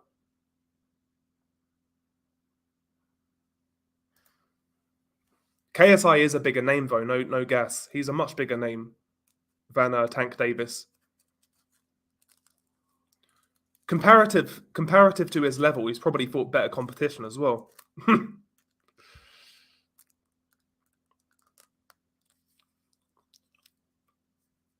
I don't knock that guy's hustle. At least that guy's staying away from he's staying away from pro boxing, it seems.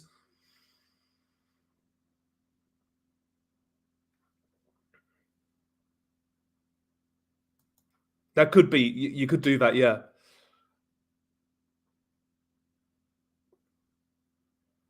That's another great shout. You could use it to actually preach positivity. I would just want to troll. I would just want to troll.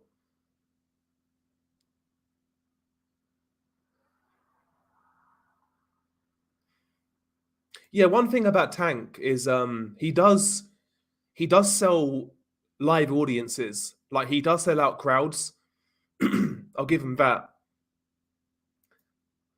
I think we are second favourites behind Arsenal, I would say.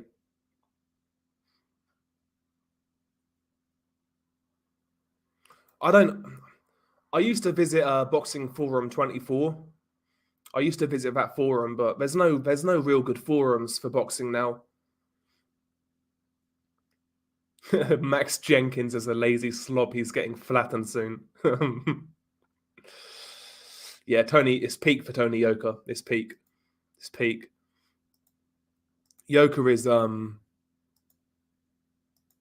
Yoka's more or less done, I would say. Yoka's more or less done now. You can't be losing to a 42-year-old Carlos Takam. 2 fights in a row now as well. Obviously, he's lost. So yeah, I think Tony Yoka's done. I think he's done.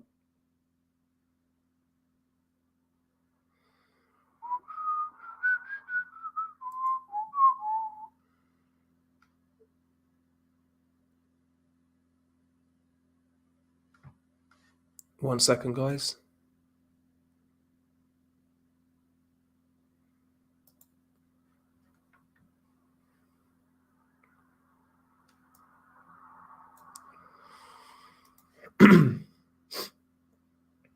Yeah, Boxing News 24 was a satirical troll site. Yeah, they have forums as well. I never used to read the articles. Yeah, several of the writers are the same person. Boxing Scene, I guess, is the only boxing website I visit. I think Boxing Scene's the only one I go on.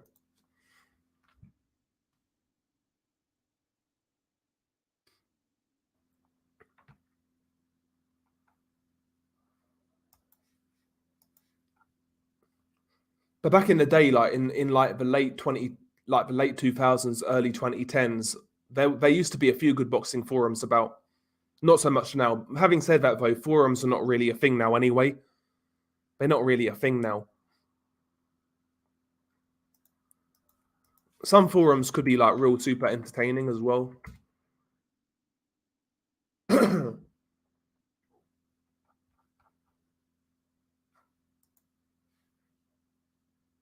Hopefully Benavidez doesn't do coke before the fight. I hope so. One thing I'll say about that fight is Caleb Plant. He seems to be getting under David Benavidez' skin. I know Benavidez always has like an edge to him. He's always a little bit abrasive, but he seems to be in his feelings a little too much for my liking.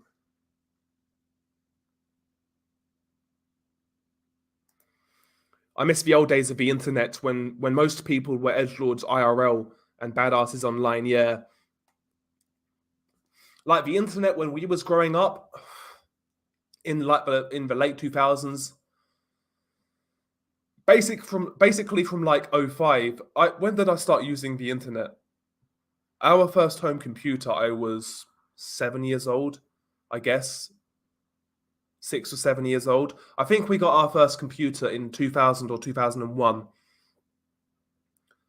And as I got older, you know, you start going on more sites and whatnot. I guess I was really aware of the internet by maybe 2005, 2006. And yeah, like internet in the noughties and the early 2010s was so good. It was much more of a free for all. Anything went, and to a certain degree, there were elements of it that were dangerous, but it was a lot more fun. And I'm not convinced it's any more dangerous. It was any more dangerous then than it is now. In fact, I think the internet now is far more dangerous, actually.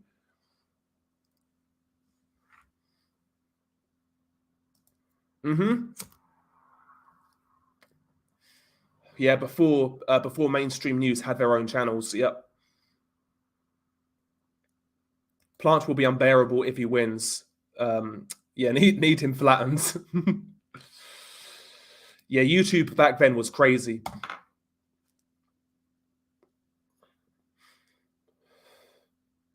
Yeah, I wouldn't be surprised.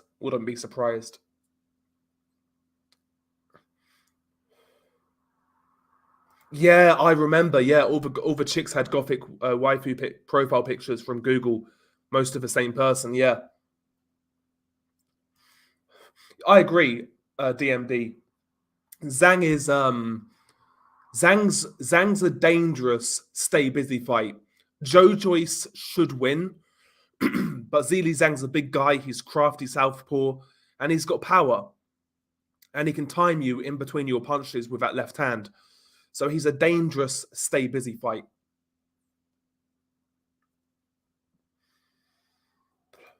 Plant by stoppage. Interesting. Most people I see picking Plant are picking him on points. I don't think he'll stop Benavidez, but you never know. You never know. Benavidez's defense at times is pretty leaky.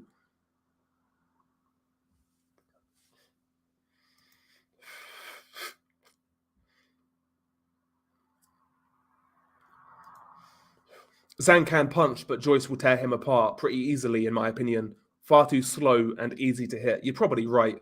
I'd probably say Joe gets him out of there mid-rounds.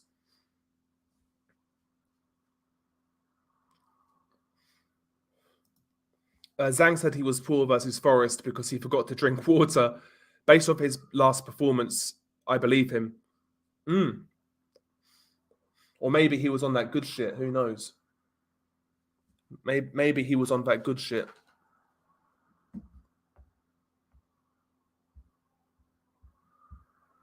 Could have been on that shit.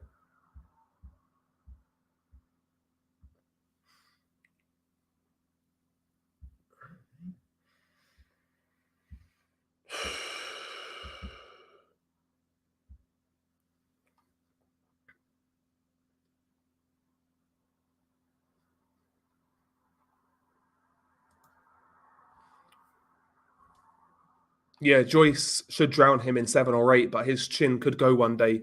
Yeah, I don't think it'll go anytime soon. He fought in Florida and had kidney failure, so I absolutely believe him. Yeah, he was awful that night. He was bad. He started that fight well from what I remember, and yeah, then he just gassed.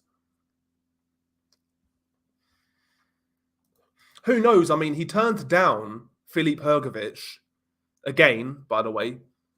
He turned down Hrgovic for the IBF interim title. There's obviously talk of him fighting Wilder, but nothing's gone any further with that. So I'm not sure, to tell you the truth. I'm not sure.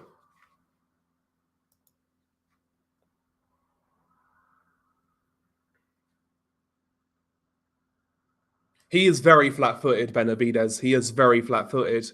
His guard can be pretty good at times, his high guard, but he doesn't utilize it enough for my liking. Nick Fuentes was in the UK the other week. I don't really know much about Nick Fuentes. He just comes across to me as a girly man. I think that guy's a bit of a creep, I'll be real. I know he says what... Yeah, I think he's a creep, I'll be honest. Yeah, I wouldn't be shocked if that guy's into some weird shit. Bit of a degenerate. Tyson Fury's old coach mentioned today there's talks of Fury versus Ruiz. I think it happens if the Usyk fight doesn't.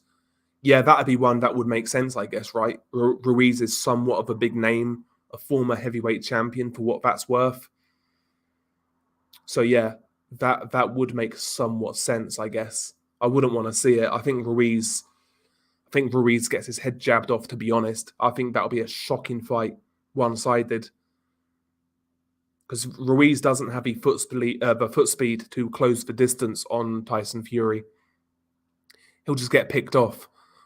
It'll be like it'll be a little like Lennox Lewis versus David Tua. But I think Tyson will use more output with his jab. He'll just pepper him from distance. Hang on.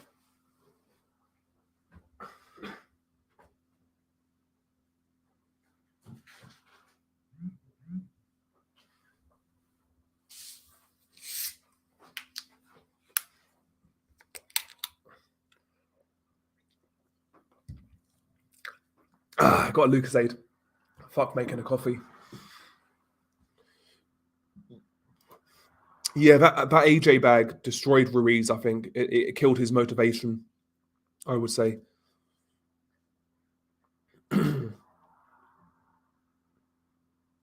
Yeah, exactly. Ruiz Wilder's a fight that makes sense. That'd be a great fight. I keep on seeing this fucking Pearl chick. What's her name? Pearl something, innit? Pearl...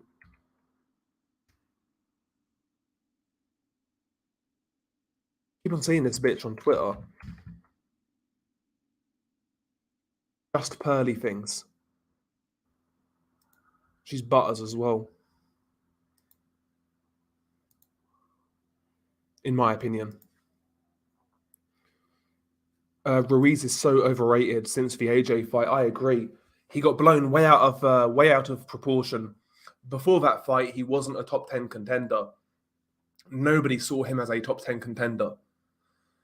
And after that, basically was just a massive upset. It made Ruiz look better than he actually was, and he's still living off that now.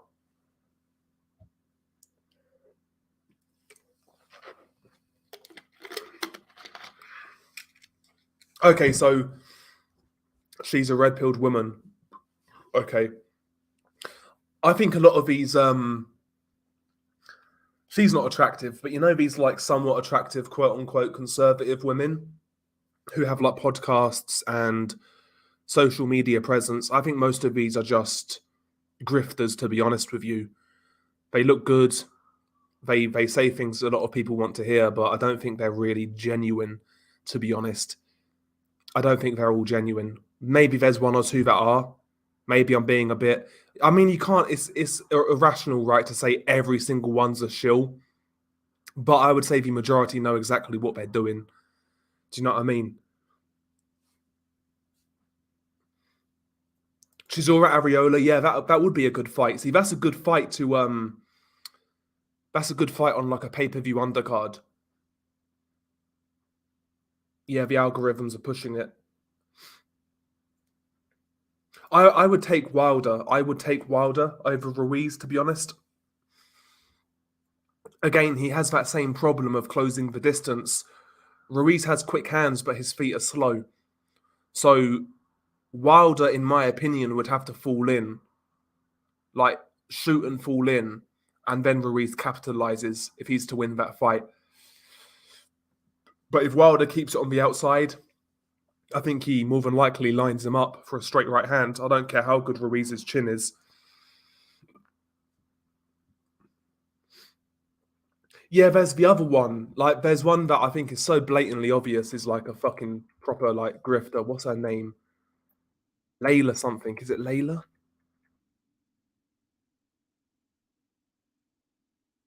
I don't know her name. But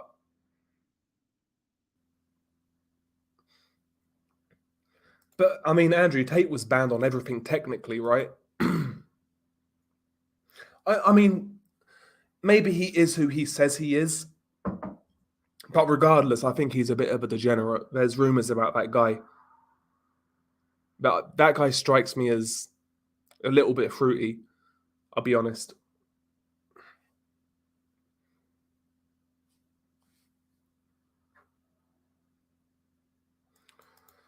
The likes of Lauren Southern and Tommy Lauren, they were classic examples of fake trad grifters. Yeah, I know who Lauren Southerns was. Yeah, I remember her. I don't know the other one, to be honest.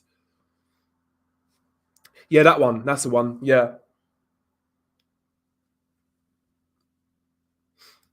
They're just as bad, bro. The whole right wing movement is as cringy, more or less. It's not as bad as the left, but I guess.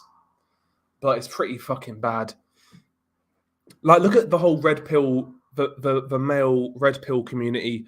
That whole community talks about masculine energy, masculine traits, what you should do as a man, what you should be as a man, this, that, and the other. But observe that community: inherent bitching, backstabbing, drama, feminine, extremely feminine. Look at how these guys pose for the camera, feminine. Pedicures and all that nonsense, feminine. Look at the name, the Manosphere. It sounds like a fucking gay club. That whole red pill Manosphere community, absolute load of shite. An absolute load of shite.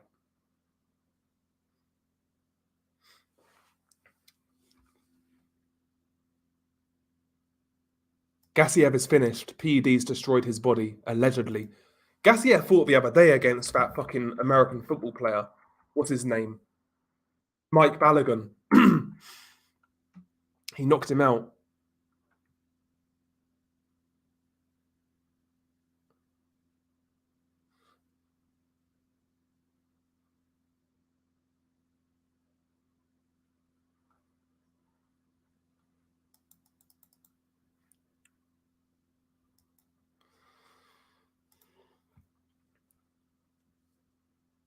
the right may be more fucked in the head than the left, low key. I wouldn't go that far, but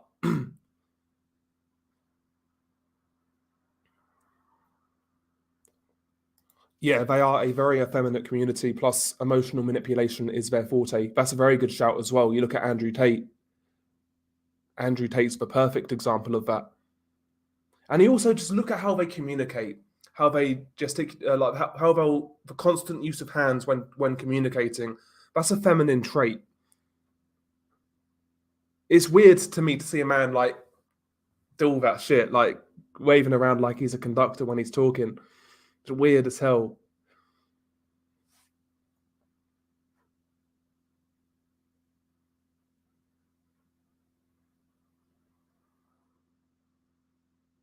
Yeah, Balogun beat what's his face? Tommy Morrison's son. But he is shit. He is shit. Yeah, there's a lot of money in that community. There's no doubt. There's a lot of guys who are fucking desperate. That's why. That's why. Yeah, Fury's an attention-seeking clown. If he doesn't pull this fight off, he's finished. Bro, he'll still have his little group of fucking dick riders. They'll blame Usyk for some. If this fight falls through, they'll blame Usyk somehow, some way. They'll find a reason to blame this guy.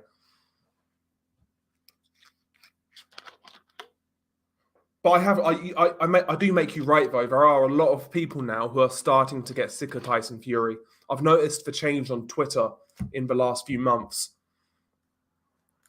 I think a lot of people are starting to get sick of him. I don't mind a bit of trolling now and again. It's not even trolling. He's just a fucking incoherent idiot, Tyson Fury, and a liar.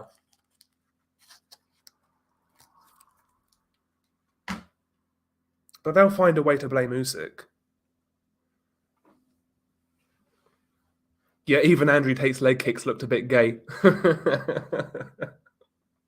He's so how he communicates. I don't know. He comes across like a gay man to me. I'll be honest. Like proper like handsy and all that shit. It's a weird community. Again, the manosphere. It sounds like a gay club. And again, look at how they conduct themselves within their community. It's drama, it's bitching, it's backstabbing, networking. It's just bitchy as hell, man. But you know, these are the guys who are teaching the young generation on how to be men. We are fucked. What's up, Fight Film? How you doing, man? Yeah, he attracts the lowest of the low.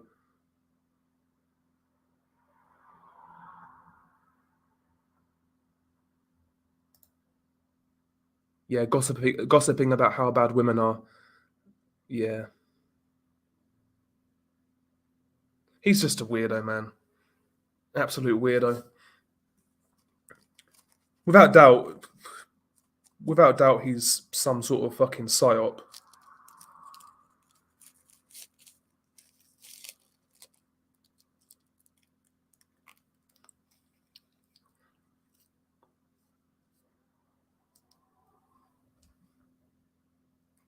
Hellenius versus Chisora 2. I think Hellenius is retired. Probably got a good check to do nothing against Deontay Wilder. Probably got a good check. Probably goes a long way in Finland, I guess.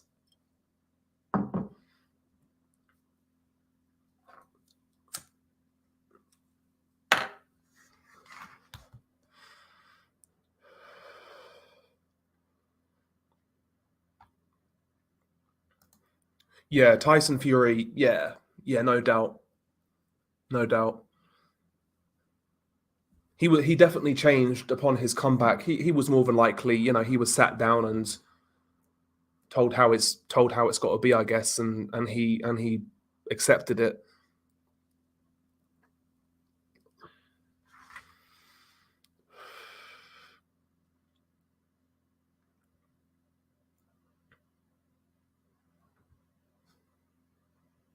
I wouldn't want that guy's attention, honestly. That guy's a fucking moron.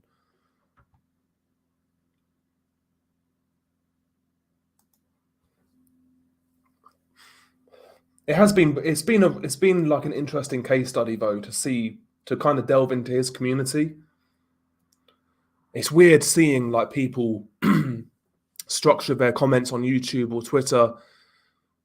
That they'll structure their comments in a way in which mimics how Andrew Tate speaks.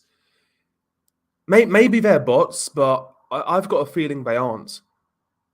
They look like real accounts, and it's bizarre. It's bizarre. Yeah, mention Andrew Tate in videos, and they will get more views because he's cancelled. Yeah.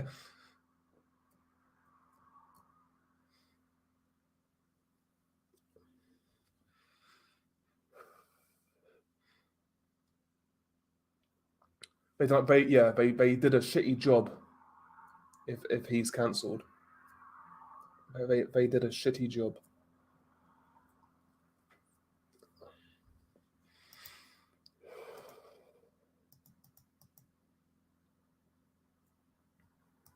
But again, I try to ignore that sort of shit. I try not to delve into it and look into it because it just winds me up. And it's not a good use of my time. It's not a good use of my time. Because I mean, with me personally, when I kind of delve into that sort of thing, if I look at that sort of stuff too much, it just kind of makes you, I don't know, it's kind of start thinking, gives you that nihilistic kind of worldview if you kind of delve into those sort of communities for too long. I look at them and observe, but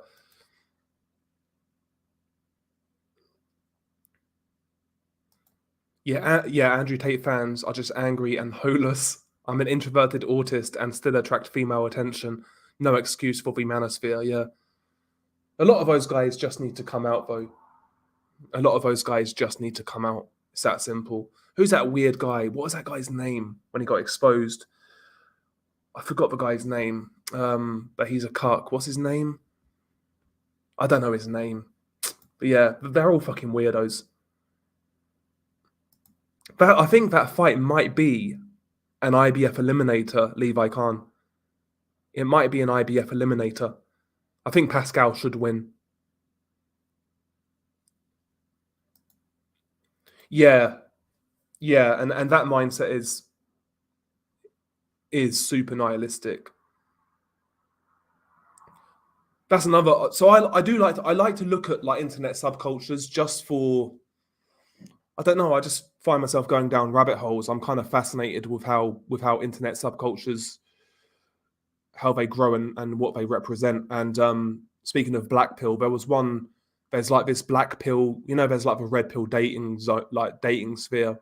There's like the black pill dating sphere, and bro, that content is crazy. Like, there's a guy. What's his name? I'm gonna type it in black pill dating. I don't know how this guy has so many subs. Wheat Waffles, a guy called Wheat Waffles. I don't know how that guy has so many subs.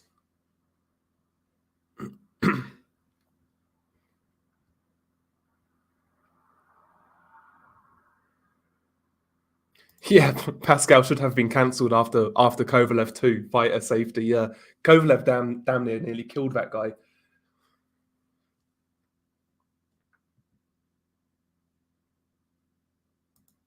Yeah, being black pill is trendy. Yeah, I don't see if you have a faith in God how you could be black pilled.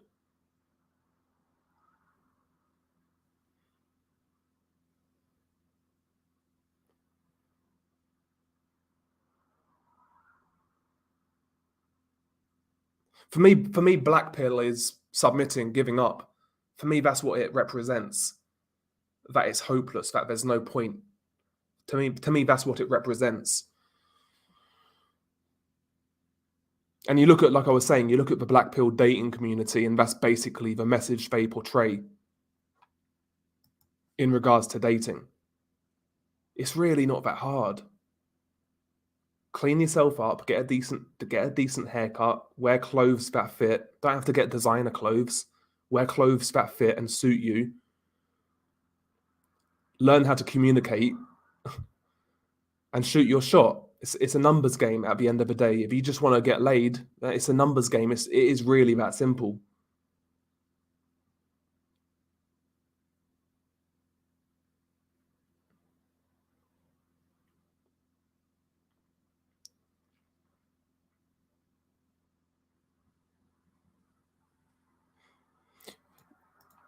Yeah, I don't interact with many people my age, but online, a lot of my old friends from school have shown that Tate crap. So yeah, he probably is influential. Yeah, no doubt.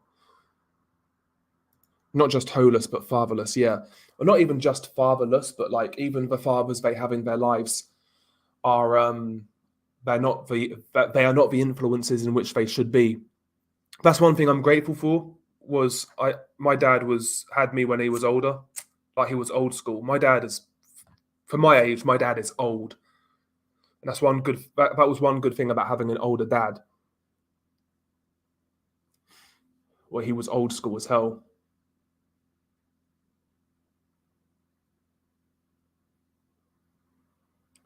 They will tell you that is a cope. Yeah, that's another word, a trendy word, cope. It's like based, all that shit.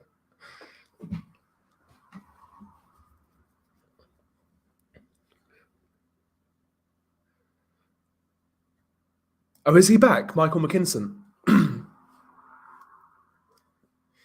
In Italy against Sergio Carvalho. Okay.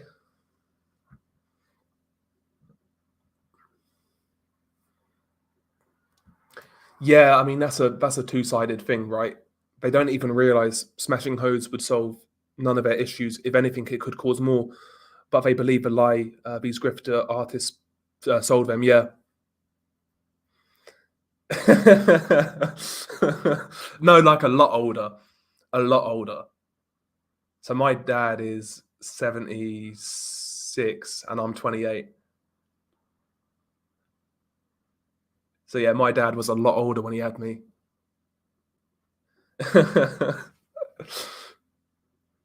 But yeah, they don't even realize smashing hoes would solve none of their issues. If anything, it would cause more. Yeah, but they believe a lie that these grifter artists sell them. Yeah. I mean, I guess I guess it's good for your confidence to a certain degree. But yeah, I mean, it's like anything. You have to move past that phase at some point, right? And if you're unhappy anyway, yeah, you're probably right. That's not going to make someone happy.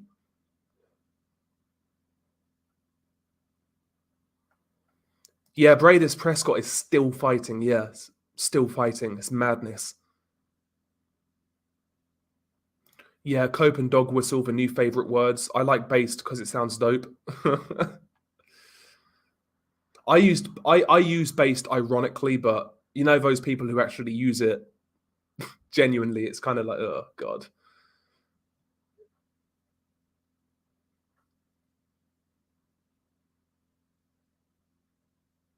Yeah, I know, right? Exercising, eating right, smelling good, and learning how to communicate with women equals cope. Yeah. It's like they expect that women just to flock to them without putting in any effort or making any changes to their lives. Or being or trying to build some value.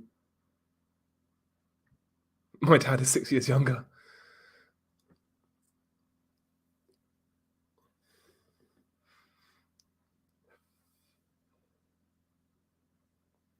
I never met my dad, but I know who he is. I think he's in his late 50s or very early 60s.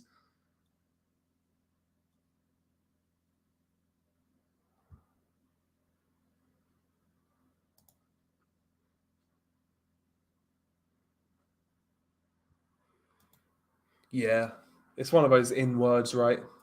It's one of those in words. It's basically a right winger's version of woke. I'm woke. It's basically the right winger's version of that. I'm based. That's all it is. It's the same thing, right?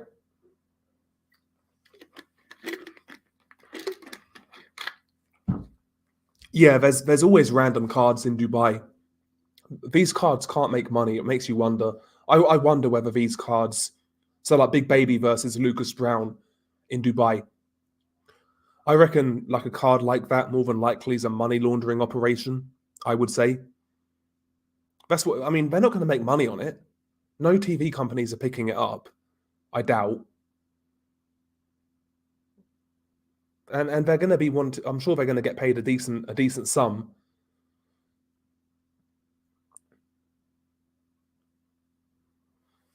I'd say they're probably money laundering operations. Most of those cards, those random cards in like Dubai, not the big cards, but the random ass cards.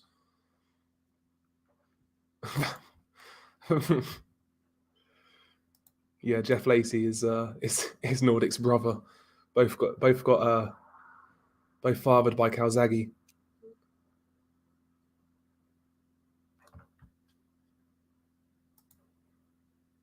Sonny Edwards is another guy, man. That guy to me just weasel. That guy rubs me up the wrong way. To me, he comes across as a guy who is extremely uncomfortable in his own skin. Sonny Edwards, just the way he talks, how he carries himself. He just seems like he's overcompensating for a lot. That guy.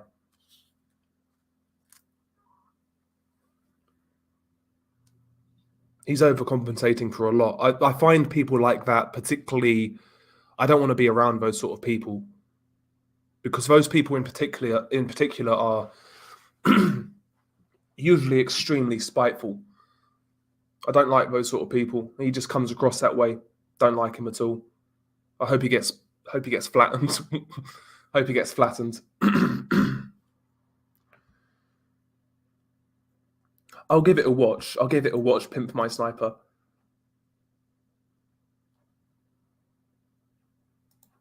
Yeah.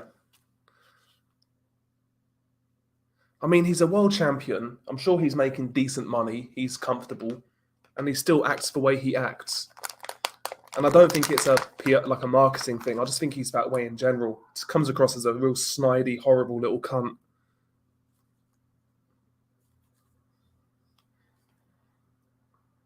Super try hard. Big up to PSK, man. Long time no see, bro. Hopefully you're well. Rosado versus Zerdo Ramirez. Yeah, speaking of fighter safety, Gabe Rosado going to 175 to fight Zerdo. Speaking of fighter safety, man. Listen, Rosado can still stick around if he fights at his level, at his weight. Fair enough. But going to 175 to fight Zerdo, as bad as Zerdo looked in his last fight, he will destroy and hurt Rosado, in my opinion. Silly fight that is.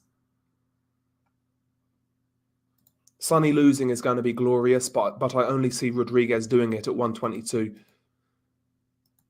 Is what's his face still there? Julio Cesar Martinez. I still think he has a good chance against Sonny Edwards. I really do.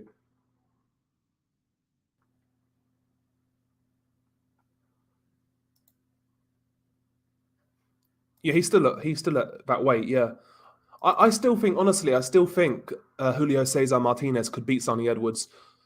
I wasn't particularly impressed with Sonny against Felix Alvarado. He won the fight, but I wasn't particularly impressed. And even against Muhammad Wazim, I remember watching that fight, I think on YouTube. I think it was live on YouTube. And Wazim was getting to that body far too easily. Far too easily. I wonder whether he could actually break due to the pressure that Martinez brings. I know you might be right. Martinez might be finished. He might be finished. You know, that Chocolatito fight probably took a lot out of him. Plus, I would say he's struggling at the weight as well. I'd say he's struggling at the weight. Carmona, that's it. Yeah, he looked bad in that fight.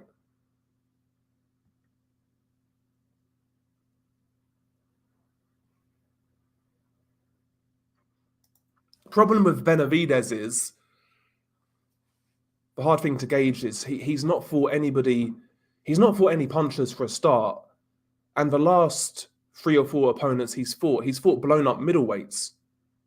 So I've got no idea how good that guy's chin is, but given how open his defense is, if he walks onto it, I could see him getting dropped. I could easily see him getting dropped by that shot. I mean, he got dropped by Ronald Gavril. His balance isn't great. Sometimes he'll lunge in, hands down. I could see him getting dropped by a shot like that. I don't think it will stop him. I don't think it will stop him, but I could see him getting dropped. That'll be the thing for Caleb Plant, in my opinion. I think he needs to, early on in that fight, he needs to be, I would say he needs to adopt more of a boxer-puncher type of role to try and get Benavidez's respect early on. Hit him with something he's not expecting. Because Benavidez is buying into that, oh, Caleb's not a puncher narrative. If he goes into that fight with that mindset and then he's cracked early with something big, that could play on Benavidez's mind in that fight. I would try and hit Benavidez hard early if I was Plant. Get his respect.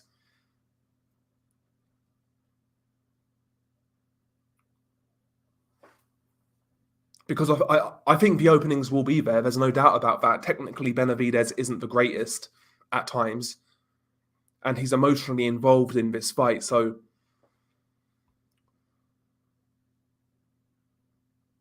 I think Benavidez Plant is a Tszyu Harrison rerun.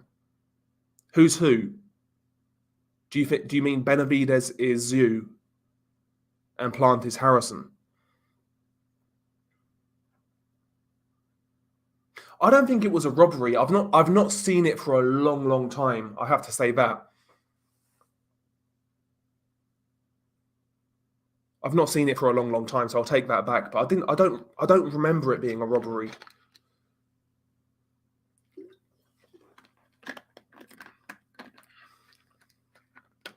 I just think Benavidez Plant could turn into like Margarito and Cotto, where Plant boxes really well early on. He's nice and fluid. He's more active, more agile than Benavidez. I think he'll outbox Benavidez early on.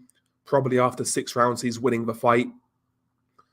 I then think you'll see Benavidez's size and his strength play a factor. Benavidez seems to carry his output late. I think he'll maintain the output, maintain the work rate, and I think he'll slowly grind down Caleb Plant to a late stoppage. Ultimately, we'll see. We'll see. But again, I think Caleb needs to really try to take the initiative early on by landing some good shit on Benavidez to try and get his respect. If he doesn't get respect from Benavidez in this fight, he loses, in my opinion. I don't think he can box for 12 rounds in a high octane fight, which I think this will be, and win on points. I think he needs to. If he can't hurt Benavidez, it's over for him, I believe. It's a great fight, though. Benavidez seems shook by Plant. I wouldn't say he's shook, but I just think he's emotionally too involved. He's emotionally too involved. Plant seems to be under his skin a little too much. Benavidez used to be 300 pounds, yeah. Obviously, he's not the most athletic. He's not the most naturally athletic guy. Could easily see him getting outboxed. I do rate Benavidez, though. Okay, Benavidez is Tszyu and Plant is Harrison. Okay. Yeah, I think Benavidez's defense will come undone at 175.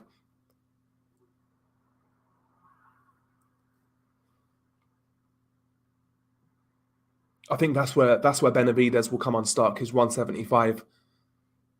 I don't think he gets knocked out at 68. Can't see it. Unless he fights Canelo, obviously. That's when the body shots will be too much.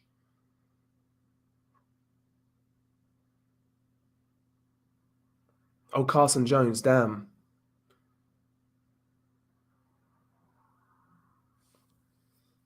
Yeah, maybe so. Margarito had one of the best chins ever. Nobody just took Cotto's left hook like that. Yeah, that's a crazy fight, man. I remember that rematch as well. And that that fight was stopped at such an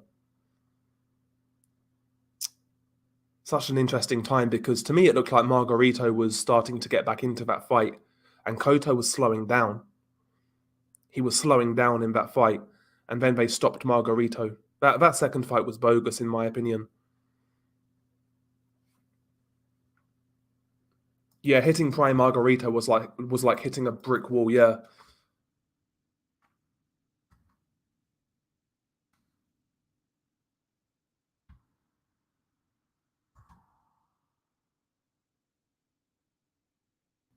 Another thing about the second fight, which people don't like, people said, "Oh, look at the second fight.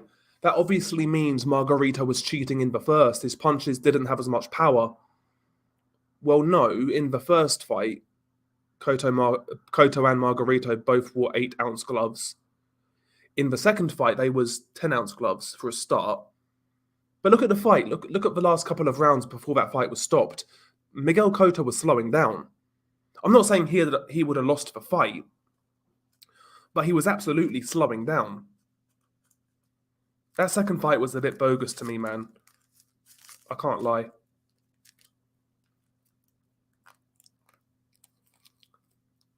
Cotto had it all. You know, Cotto was the A-side guy.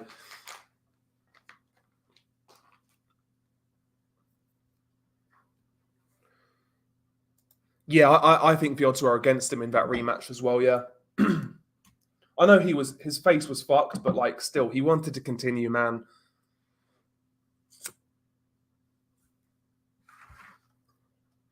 He was devastated when that fight was called off. He was devastated.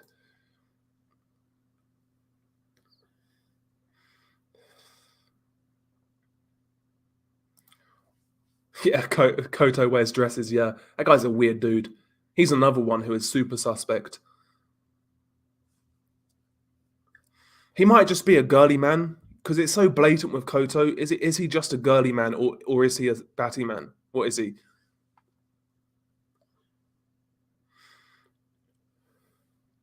Simon Keane versus Eric Molina. Jesus Christ. They're still wheeling out fucking Eric Molina. Christ almighty.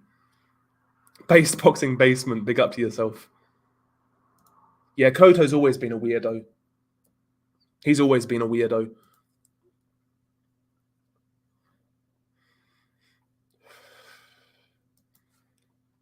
He's always been a weirdo.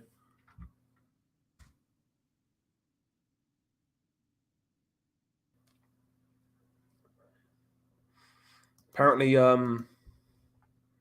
Frank Warren has shot down any fears pertaining to a fallout in a unification showdown with champion Alexander Usyk. Okay. We'll see. KJ's a batty man. He's a bottom too.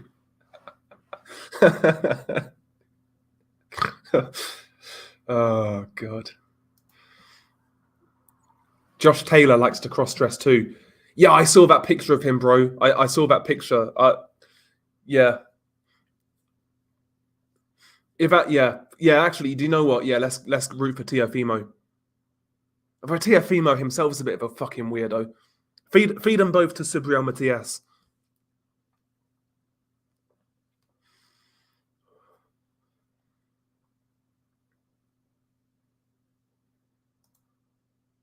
I don't think he's got a major promoter, Levi. He was with Wasserman, but I don't know. I don't think they have any like big TV dates.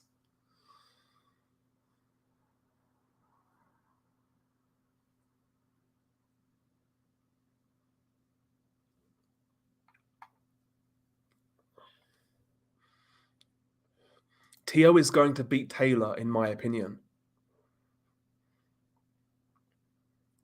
I don't honestly, with that fight, let's assume it's a 100% legit fight. I don't think even then, I don't think it's an easy fight for Taylor. I don't think it's an easy fight.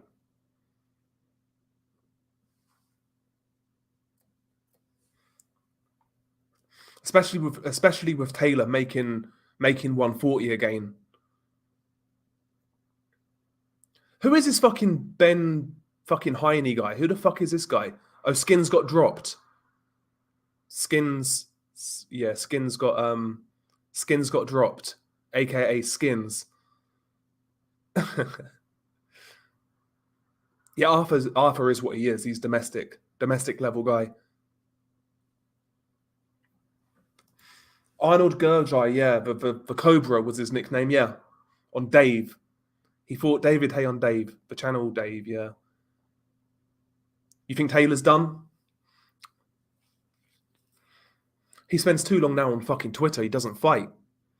And I don't think his injury was legit either. You know when he was scheduled to fight Jack Catterall and event got postponed, they was at ringside and they had a bit of a ruckus, and Josh Taylor was jumping up and down, and like he's supposed to have a foot injury, and he was jumping up and down, this, that, and the other. That fight was scrapped. Yeah, they saw the Teofimo fight, and it made more sense, more money.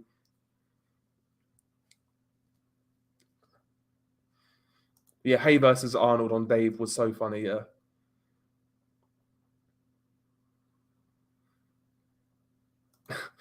Ben Heine is Gay J's new lover. He was a side piece, but now he's moved to top dog. He bided his time, and then he moved in. Jesus Christ. Fraser Clark versus Rydell Booker. Yeah, Rydell Booker's been around a long time.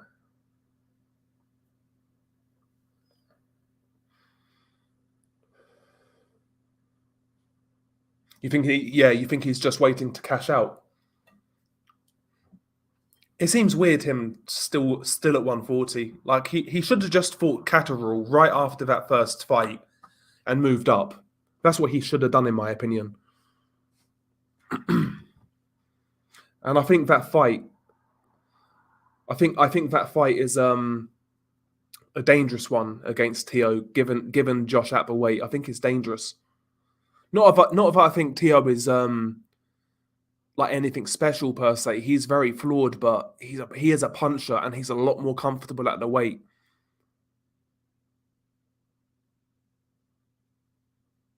Yeah, big up to Jonathan. Salute. Plant might need to get Benavidez out of there if he wants any chance. That's another thing as well. You would imagine that the establishment want Benavidez to win because of a future Canelo fight. That's big business. Whereas Plant winning again, what can you really do with him? Would anybody really want to see the Canelo fight again? Probably not.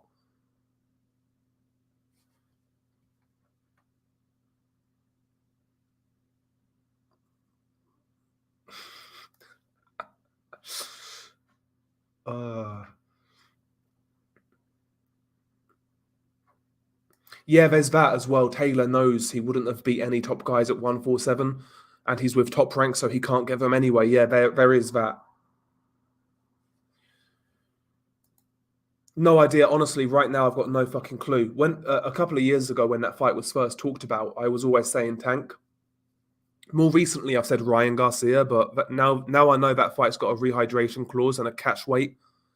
I'm really not sure, to be honest with you. I need to fucking think about it. I'd need to think about it. I think Ryan winning would be fucking hilarious, and I think it's better for boxing as well if Ryan wins. I kind of want Ryan to win.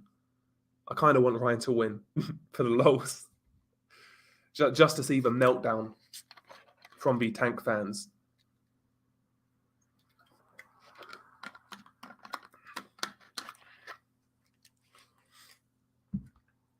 Yeah, that fight's soon, isn't it? Yeah, that's going to be on Sky. Lawrence Okole versus fucking David Light.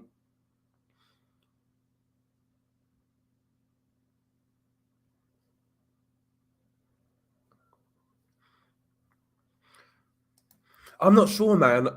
I just wonder what happens if Ryan, because Tank, you can land on Tank. Like Leo was lighting Tank up. Rolly Romero was able to find Tank. Isaac Cruz was. Hector Garcia was. I just wonder what happens if Ryan lands full flush punches on Tank. We've not seen Tank in there with a real legitimate puncher with speed. We know Ryan has a suspect chin, and Tank can definitely knock him out. But how good is Tank's chin, really? How good is Tank's chin?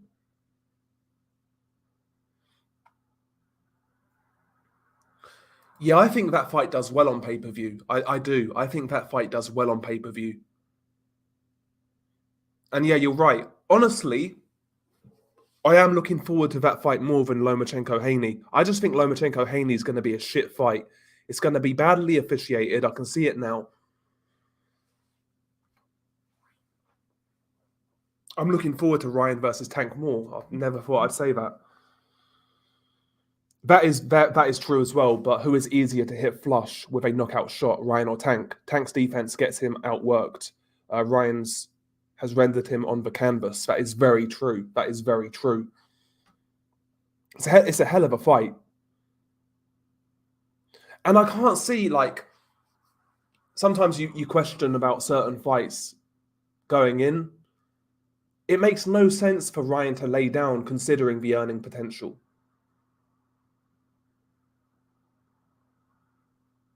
I think that fight will be keenly contested. I do.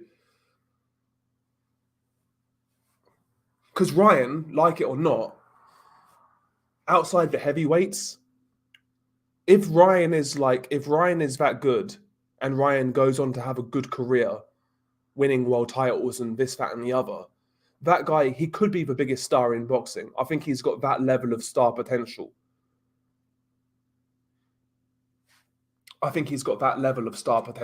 Like maybe like a modern day De La Hoya. Not getting those sort of pay-per-view numbers because the system's different. There's a lot more piracy now. But he could be that money guy, in my opinion. He's got the star power to do it if he's good enough. But who knows, man? Let's say Ryan gets knocked out and continues and then has a career like De La Hoya where he fights everyone, win, lose, or draw. That'd still be great.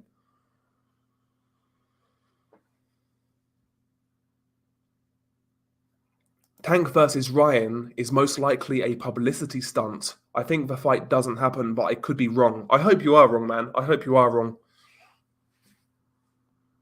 I know what you mean, though. It doesn't seem real that a fight like that is happening in boxing. It doesn't seem real.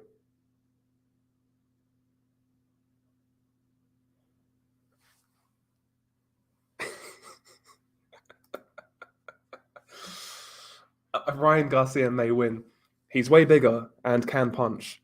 And after the heart he showed after getting his back smashed by Oscar De La Hoya in Oscar's kitchen, it's clear Ryan can take a beating.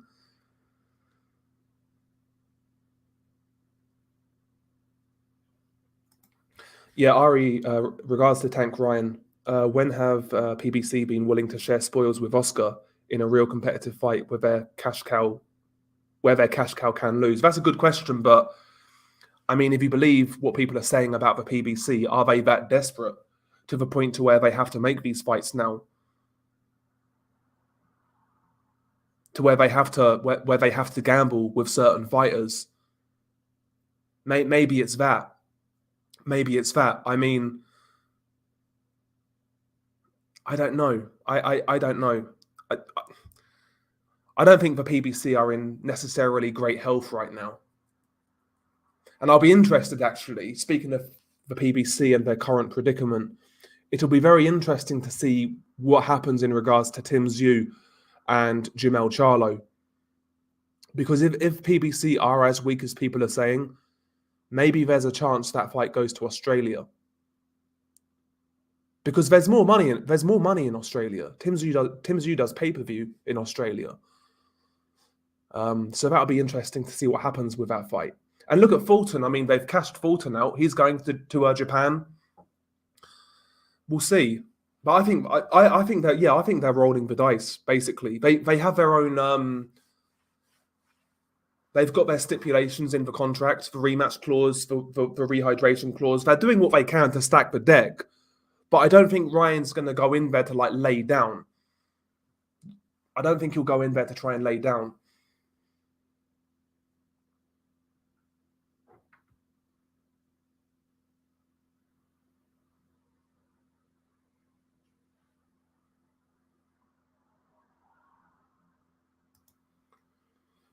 Yeah, I think that fight goes late, but I don't think Fulton's defense is good enough to survive. I don't think his defense is good enough. Obviously, there's the factor of like how does Inouye's power carry to 122, but Fulton gets hit a lot.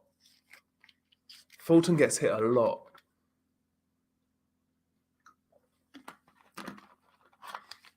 And there's that as well. Yeah, Tank, but there's still the legal situation hovering over Tank with that hit and run case. I'm not sure. I'm assuming that's going to be resolved after the fight. So maybe there's that in mind as well. But I happen to believe it will be a real fight. I might be wrong. I might be wrong. It just seems weird. Like if you're Ryan Garcia, it makes no sense to me why he would take a dive or why he would lay down. You could argue maybe he's done that by making these concessions, but maybe he's just that deluded. I don't know.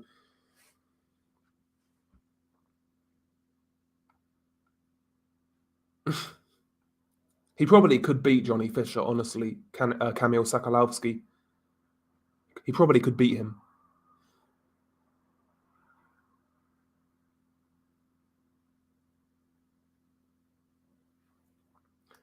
Yeah, that old chestnut, that was a fun narrative. That used to go around in, 2016, 2017? The pro-Eastern European agenda. Showtime, sorry, HBO are pro-Eastern European. They must have totally ignored how the Kovalev fights went down with Andre Ward. Like Andre Ward got the old HBO protection.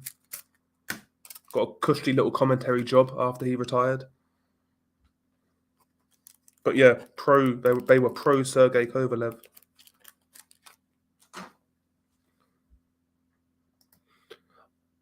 I think it will go to Australia as when both Charlos main evented 2 cards. They only did 40k buys. I wouldn't be shocked if that fight goes to Australia. I really wouldn't be shocked. It makes sense to go to Australia. And it makes the fight a lot more interesting as well.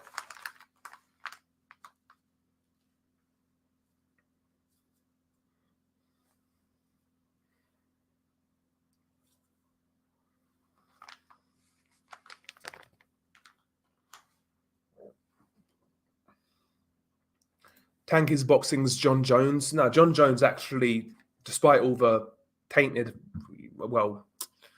all the shit he's done, John Jones actually has a legacy. He's actually beaten world-class fighters. And he's actually he is as good as the hype suggests, in my opinion. He is that talented, whereas Tank isn't.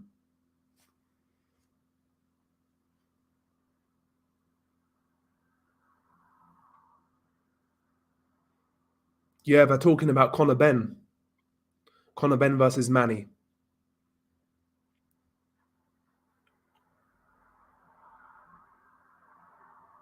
Yeah, YouTube are crazy now. Yeah, exactly. That's an insult to John Jones, yeah. Say what you want about John Jones, but super talented guy. One of the best I've seen in MMA. Him, Khabib, GSP. Although, having said that, I wasn't really into UFC when GSP was champion, but since I've watched UFC, John Jones is one of the best I've seen, along with Khabib. In the sense of like when you watch them fight, you just don't see them losing. You can't envisage them losing.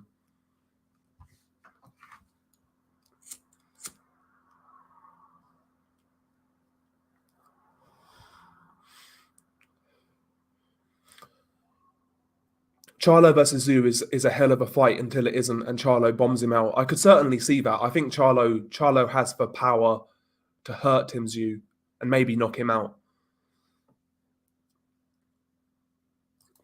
Yeah, that says something, right? When you're when you're worse dressed than fucking Ryan Garcia, that says a lot.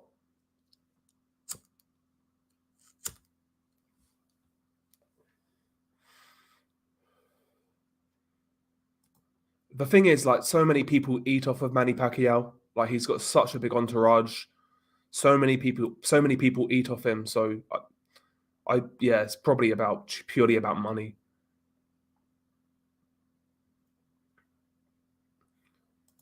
I just saw Manny and Floyd face off in a tag team with KSI and Salt Pappy. Fucking hell.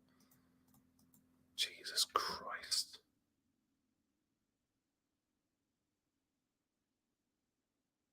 Imagine at the height of like the Mayweather fucking the May Pack fucking war on social media. Imagine back then in 15 years later, they'd be in a fucking tag match with influencers. It's fucking embarrassing.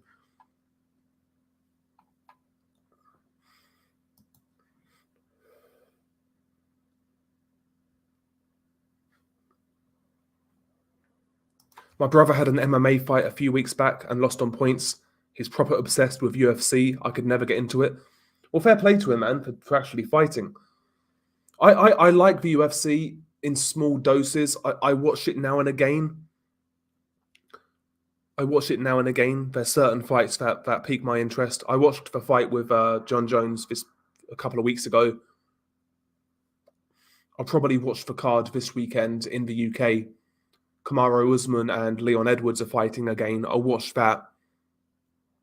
I watch some cards now and again. I used to like watching Khabib fight.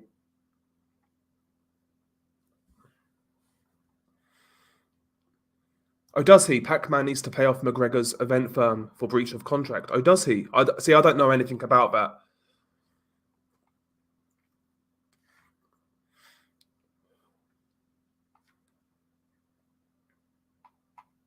Diego Pacheco beats Berlanga. Edgar Berlanga's terrible.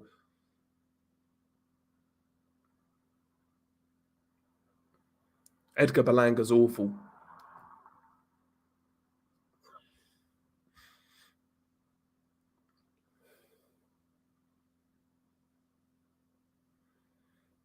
Yeah, Manny Pacquiao was a wild boy in his youth.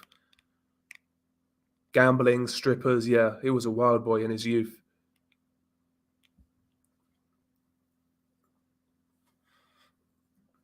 And he cleaned up his image.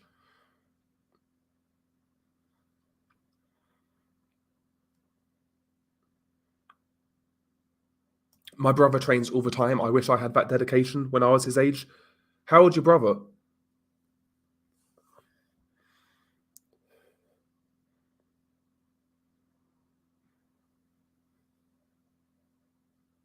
I feel bad for Berlanga. Not sure why, but it feels like people are ganging up on him.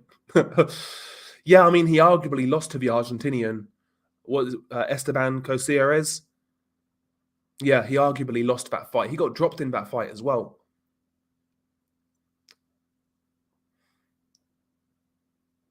He got dropped in that fight in the last round. That was on the Fury undercard. Was it Fury Wilder, the third fight? I think it was. He got dropped.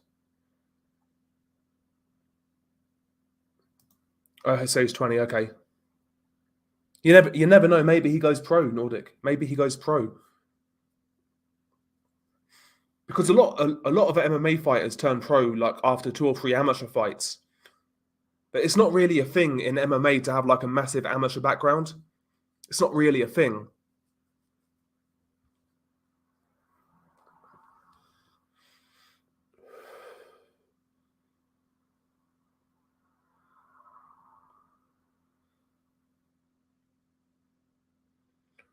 I think Ryan Garcia like is actually. I honestly think I wouldn't be shocked if he's Oscar's like illegitimate son. Look at young Oscar and look at Ryan Garcia.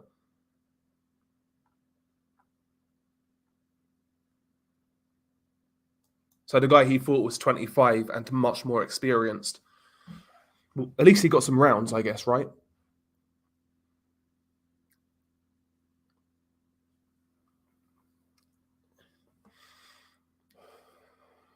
What is your brother's like? What's his speciality? Kickboxing, jiu-jitsu, karate, boxing?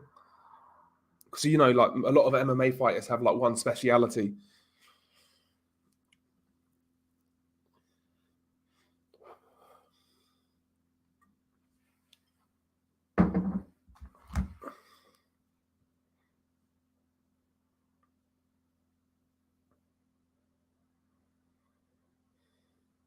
Hang on one sec.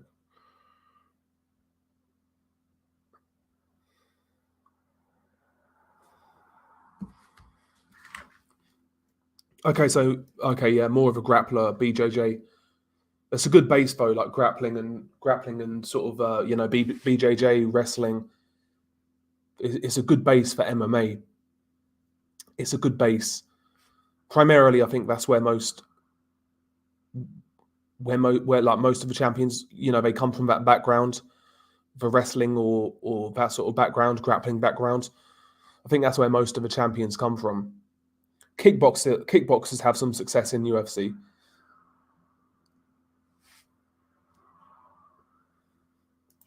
We sparred a bit when he came to visit a while back. His takedown defense is pretty good, and he's strong for his size.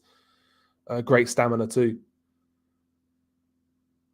Oscar De La Hoya knows nothing. Sorry, Oscar De La Hoya loves nothing more than having top control over Ryan Garcia. Fucking hell. Fucking hell.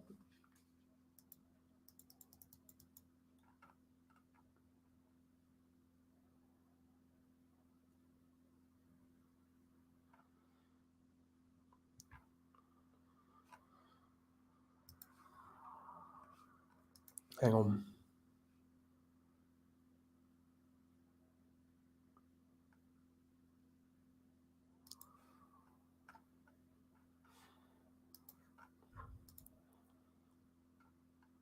Fucking StreamYard's a pile of shit sometimes. It really is.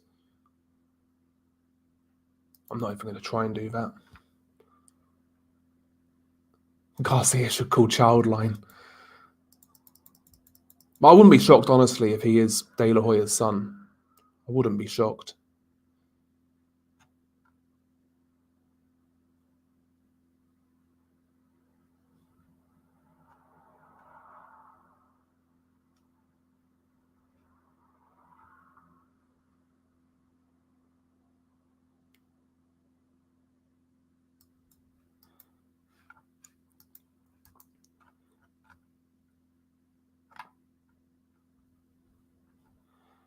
So I'm just looking at Twitter. See if anything, any update on this Tyson Fury nonsense? No, nothing.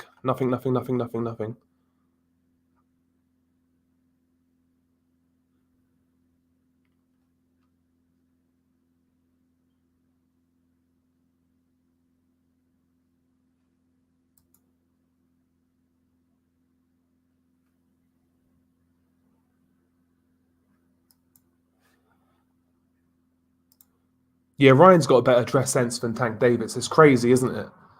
It's crazy. The white suit he had on during the presser was kind of clean. Yeah, I don't know what Tank was wearing in that first press conference. He looked like fucking Cruella de Vil. Or some fucking, it's madness. He had a purse as well. Man bag. What is that what they call them? Man bags? They're fucking purses. Fucking man bags.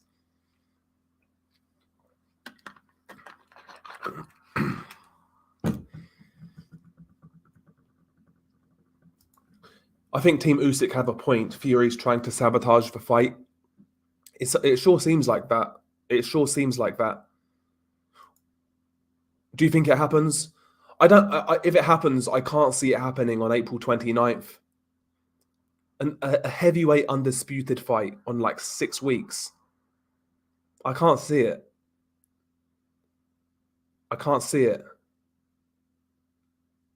I'd be shocked if it happens on the 29th. I'd be absolutely shocked.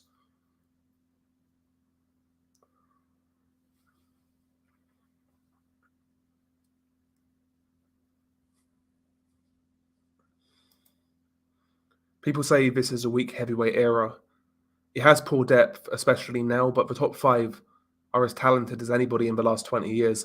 Yeah, the top 5 aren't bad, but the depth is really lacking. Like outside the top 5, man, it's poor. It's really poor. And even like when you look at like the Olympians from the last 2 cycles who have turned pro, like they've been so disappointing. Aside from Joe Joyce, they've all been so disappointing. Bakodir Jalalov, he may amount to something, but he's still fucking around with the amateurs, going back from amateurs to pros. I'm not super. When I first saw Jalalov, I was quite impressed, but the more I've seen of him, and the more I've looked into him, not as sold. I'm not as sold now as I was then.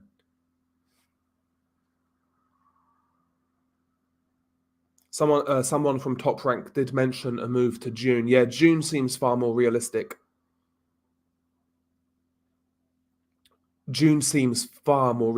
Summer stadium fight in the UK. Yeah, that would make sense.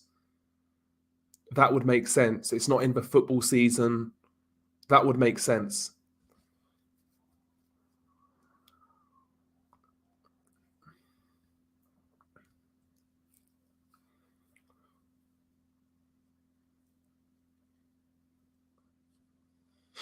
Appreciate the current era. Frank Sanchez will rule the heavyweight division for 5 years until somebody decent comes around. Can you imagine? If people hated Klitschko, then fuck me, they're gonna hate Frank Sanchez. It's a decent fight, Dustin. It's a decent fight. Is it happening?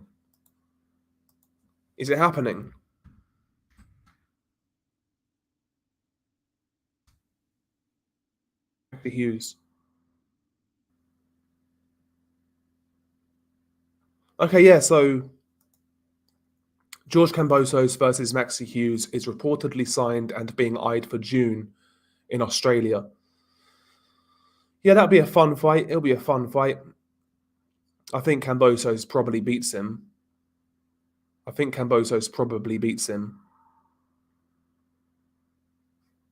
Maybe decent fight. It'll be competitive. It will be competitive. Maxi Hughes has got a lot better in the last 2 or 3 years, coming off some good form. That'll be a decent fight. Intangibles got Maxi over Kamboso. I've never rated Kambosos like that, but I think he'll probably beat Maxi Hughes.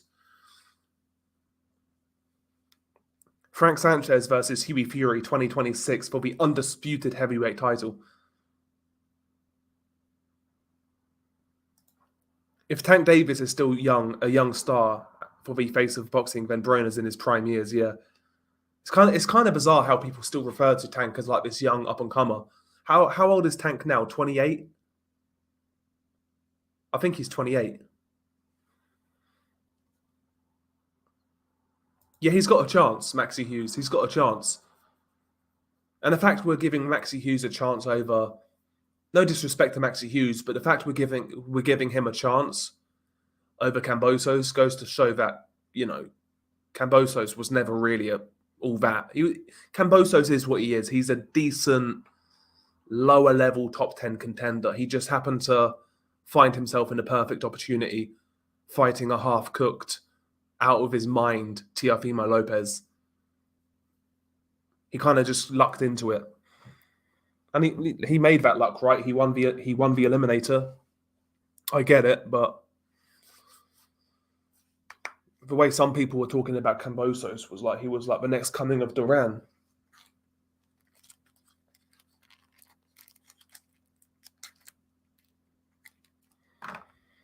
It's actually quite a good fight, I can't lie. That's actually a good fight. Maxi Hughes versus George Kambosos.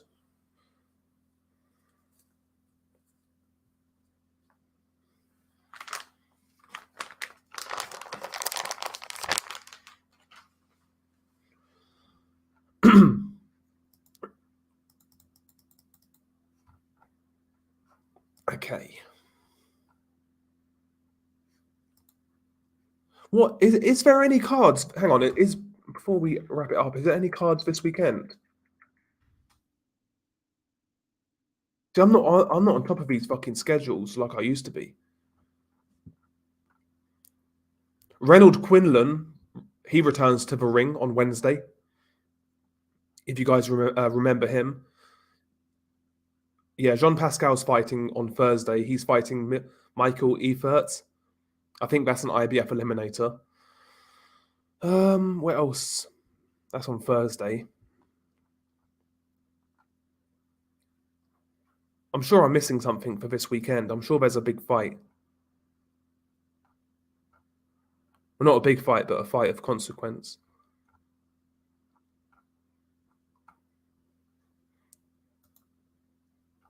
Fuck. I still hate BoxRec's layout. I really do. Fucking hate it.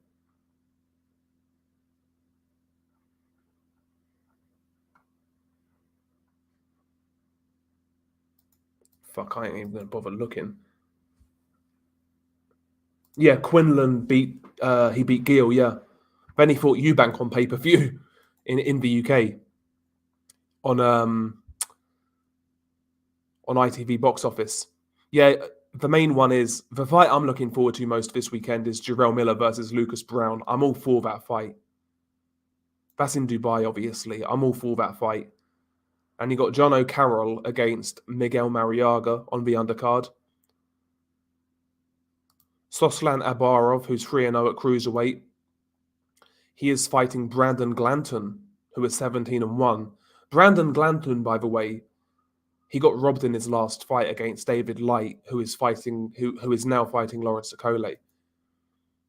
I've never seen this Soslan Asbarov guy before. He's 3-0 though, Russian. Seems a bit of a prospect. He beat Dmitry Kudryashov in his second fight. No, I have seen this guy fight because I saw that fight. I have seen this guy fight. Okay, that's interesting. That's actually a decent card. I think Miller versus Brown's going to be fun. John O'Carroll versus Mariaga's going to be fun. And Soslan Asbarov against Brandon Glanton is an interesting fight, I guess.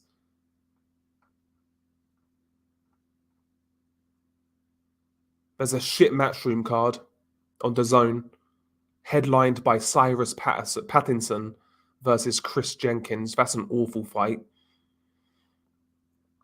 That's crap. And then you have the Ramirez card. Gilberto Ramirez versus Gabe Rosado. Absolutely dreadful. Absolutely dreadful. And Jojo Diaz is on the undercard. He's fighting Mercito Hester, who's a scrub as far as I'm concerned. It's a shit weekend, really. I mean, it's all about Dubai this weekend. Miller versus Brown. That's what it's all about this weekend. Miller versus Brown.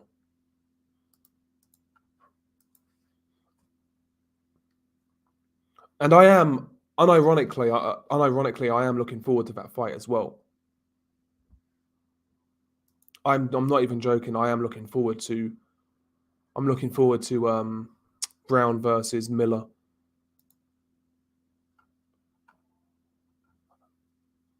And hopefully the winner. I'd like the winner to fight Manuel Charr, the Giga Charr. I say we have like a washed up bum drug cheat like World Boxing Super Series at heavyweight. So you got guys like Lucas Brown, Jarrell Miller, Manuel Charr, Chuck Samuel Peter in there as well for good measure. These sort of guys. Chuck these sort of guys in there. Maybe Chuck Marius back in there. Chuck Kevin Johnson in there. Have like a bum washed up drug cheat heavyweight World Boxing Super Series. I'd love to see something like that. Just random ass fights. Like random ass fights. I'd love to see it.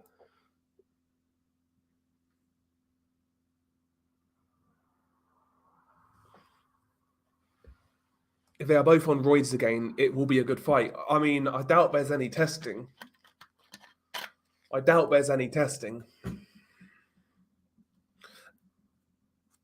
Again, you look at a card like that in Dubai, Miller versus Brown as the main event, Mariaga versus John O'Carroll. and Brandon Glanton against like a 3-0 Russian prospect.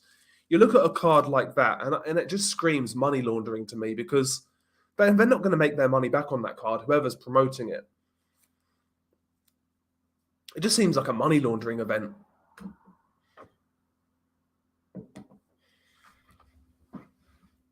So yeah, we got Samuel Peter, Kevin Johnson, Lucas Brown, Jarrell Miller, Marius Vac, those sort of guys. We need 3 more.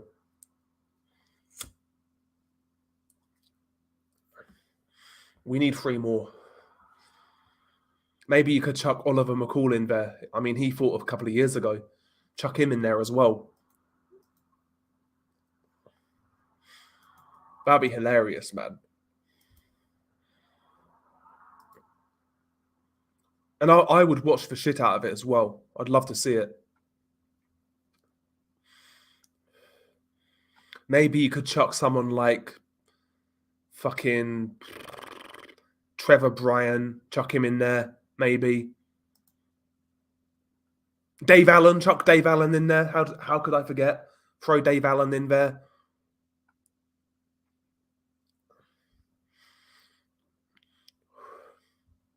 Who's that fat guy as well? That fat guy. Joey DeWaco, you could chuck him in there. We could have a real good bum heavyweight tournament. Washed up bum drug cheat heavyweight tournament. Why not?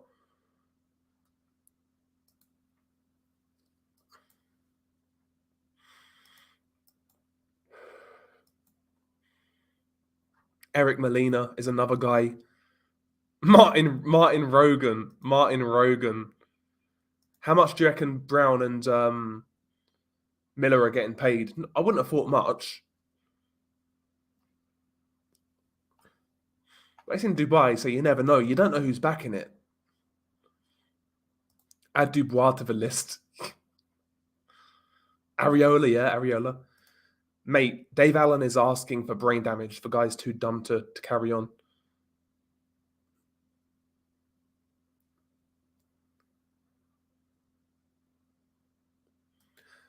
Yeah, I'd like to see it. Do you know what else I miss? I can't lie. I know a lot of hardcore fans used to complain about it back in the day, but I miss Prize Fighter. I do miss Prize Fighter. Prize Fighter was good, man. Prize Fighter was fun. Because it was what it was. It was lower level guys going at it, 3-round fights, all in one night, a tournament. It was good fun, in my opinion. And sometimes the person who won Prize Fighter would get a career off the back of that. Like Martin Murray, he won Prize Fighter. And it launched his career. Same with Rocky Fielding, I guess. That launched his career.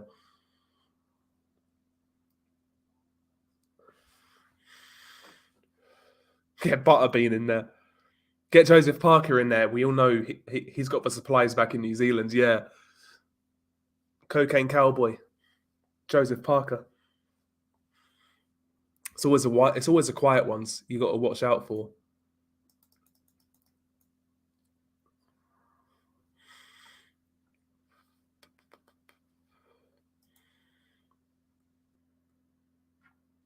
Yeah, Prize Fighter was great. Mike Perez won a Prize Fighter as well.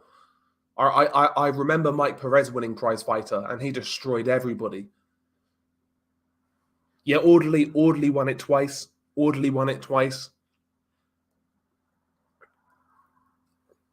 I remember when James Toney was in Prize Fighter one year. Do you remember? James Toney was in Prize Fighter one year. People forget that. I'm sure Ty Fields was on one Prize Fighter. I could be wrong there.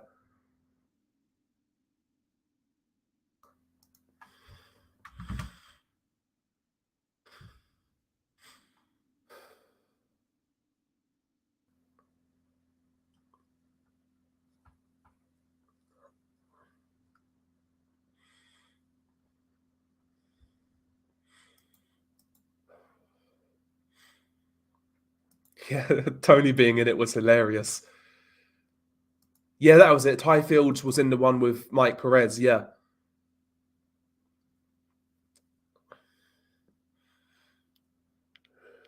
Because Mike Perez at one point in time did look really good, but His career never really ever got any momentum, Mike Perez. He had talent. He had a lot of talent. The final nail in the coffin was the Abdul Salamov fight for Mike Perez. That kind of fucked him up for a long time. And then he went down to cruiserweight, Mike Perez. And he fought Briedis in a real horrible fight. Both guys were holding and mauling. It was a horrible fight. Mike Perez still active. He fought, I'm pretty certain he fought relatively recently, Mike Perez. He last fought in March of last year against Vasil Duka, who is a journeyman. Yeah. Okay.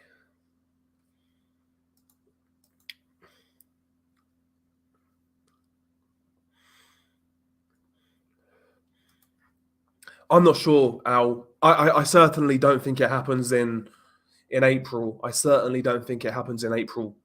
It's too soon. Not April 29th. I think June is more realistic. If it does happen. Yeah, so Ben Shalom did the boxer tournaments. He done the boxer tournaments, which was like Prize Fighter. It was exactly the same as Prize Fighter. It just didn't have that magic that Prize Fighter had, because Prize Fighter was always in York Hall. Something about Prize Fighter was always good. I don't know why. It was just good. Maybe it was lightning in a bottle. Maybe it can't be done again. Maybe it was just one of those things that was good for the time, but now it wouldn't work. I'm not sure.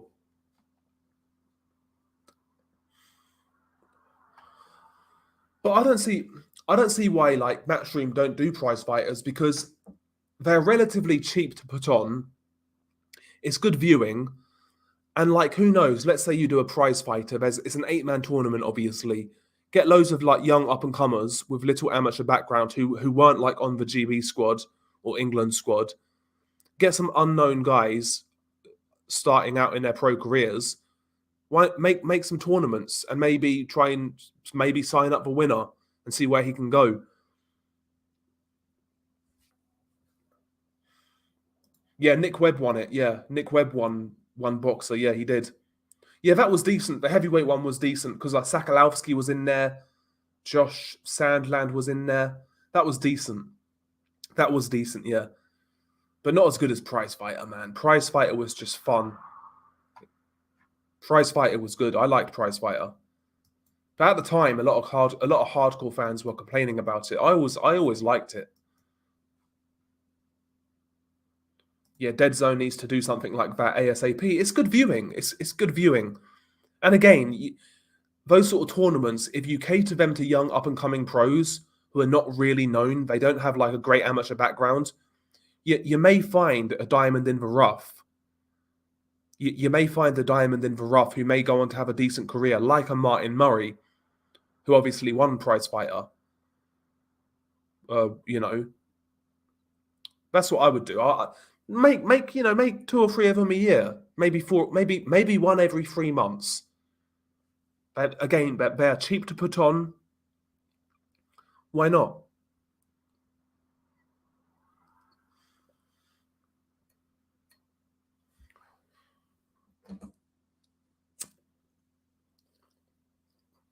It depends though on who has the rights to Prize Fighter. I would assume that Sky do. They have the rights to that name. Because even like the ring was always distinctive in Prize Fighter. I'm sure it had like yellow ropes. The ring had like yellow ropes and shit.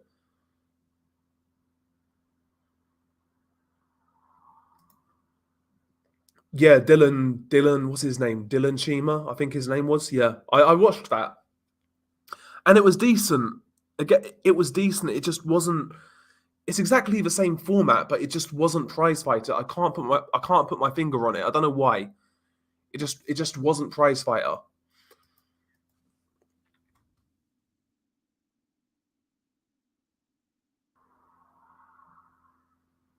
Not many worth talking about, especially in the UK. I like that Diego Pacheco kid. He looks good. He's been Eddie's best signing in terms of American prospects. Because most of the American prospects Eddie signed have turned out to be fucking shocking. Nikita Ababi. There was Nkosi Solomon, who was terrible. Ofer Jones was pretty bad. I don't really rate Raymond Ford. A lot of these original prospects that Matchroom signed were pretty poor. But Diego Pacheco does seem good. Mark Castro, I don't rate. Mark Castro looks like a love child of Elon Musk. Elon Musk.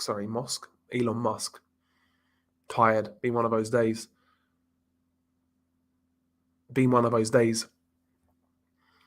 But yeah, I'm all for another prize fighter. I'm all for it. But I'm assuming Sky have the rights to it. I don't think Matchroom started it. I actually look this up. Prize fighter series. Have a look.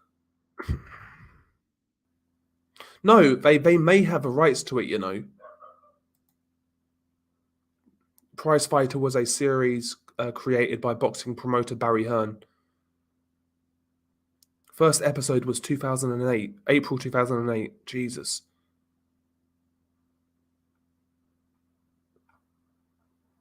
Jesus Christ. So Matchroom may have the prize fighter rights. They may have the prize fighter rights.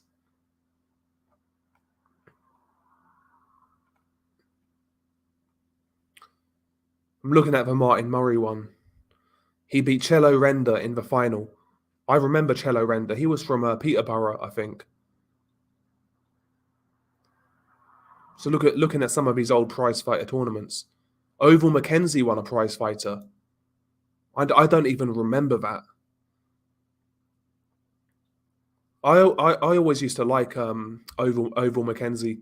He had a good career, up and down career, but he was always fun to watch.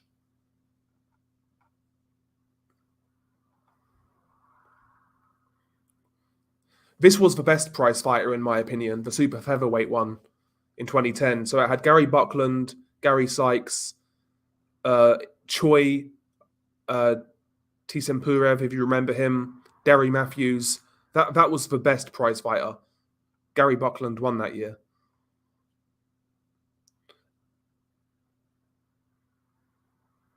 And the prize fighter that Rocky Fielding won, he knocked everyone out. Second round knockout, first round knockout, first round knockout. Bro, the heavyweight prize fighter that Mike Perez won, I remember all of these guys. So it had Mike Perez, Kirsten Manswell, Gregory Tony, Evgeny Orlov, who has one of the best nicknames, by the way, the molecule. But yeah, what's his nickname? The Molecule from Hell. Evgeny Orlov, Ty Fields, Michael Sprott, Lucian Bott, and Konstantin Erich. I remember all of those like mid-tier heavyweights from back then, the early 2010s. Fucking hell. Jesus Christ. Yeah, Anthony Sims was another one. Overhyped.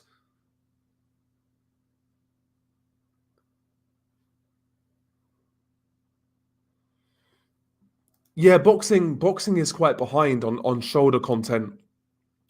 Like when you watch the UFC, like a big fight in the UFC, watch UFC Embedded. It's levels above everything that boxing produces in regards to shoulder content. The only one thing I will say, Showtime All Access can be good. It's shot really well. I like the narrator. When it's the right fight, All Access is good. Like I enjoyed the Benavidez Plant one that recently aired, the first episode of that. All Access is good. HBO 24/7 was great. HBO 24/7 was great. And also the face-off with Max Kellerman. I never used to like Max Kellerman. I still don't. But if there was one thing he was good at, was hosting those face-off events, because he's so snidey and he's a shit stirrer. So naturally he's good at that sort of thing. And he was a good host on the HBO face-to-face. There were some great face-to-face episodes. Cotto Margarito 2, the face-off to that fight was great. Alvarado versus Ruslan Provodnikov was great. That I've said it so many times though. That is one of my favorite episodes. The Provodnikov Alvarado one, which nobody talks about, but that was one of my favorite episodes. When it was so fucking cold when Provodnikov at the end of the episode, you know, they kind of, Max Kellerman asked both guys, what do you want to say to your opponent before you go to training camp? And Provodnikov basically said, I'll go home and I'll go to the church and light a candle for Mike. That was cold. That was cold. That was so fucking cold. Yeah, most of Matchroom American prospects folded quicker than the BBC did with Gary Lineker. It's true. Like, Diego Pacheco's the only guy I rate. His punch, I like his punch selection. Diego Pacheco seems to carry power. He's poised, still young. I like him. He's a good fighter. Hopkins Pascal was good. I think Sergio Martinez versus Chavez had one as well.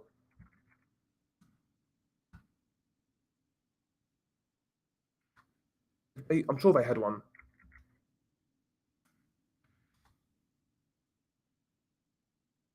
Yeah, they did. But the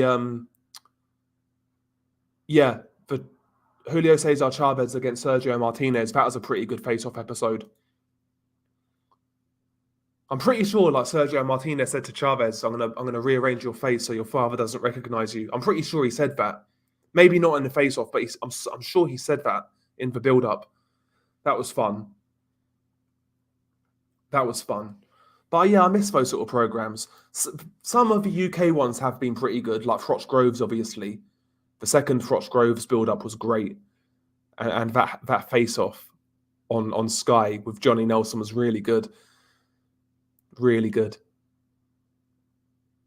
There's been some good. There has been some good Sky face-offs. The Khan Brook one was hilarious. That was so funny.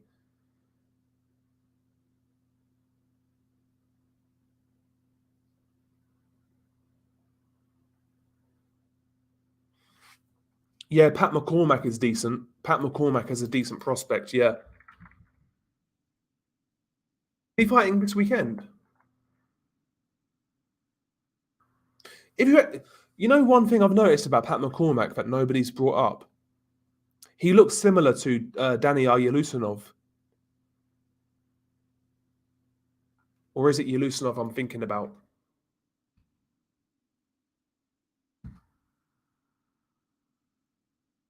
Maybe it's not Yelusinov.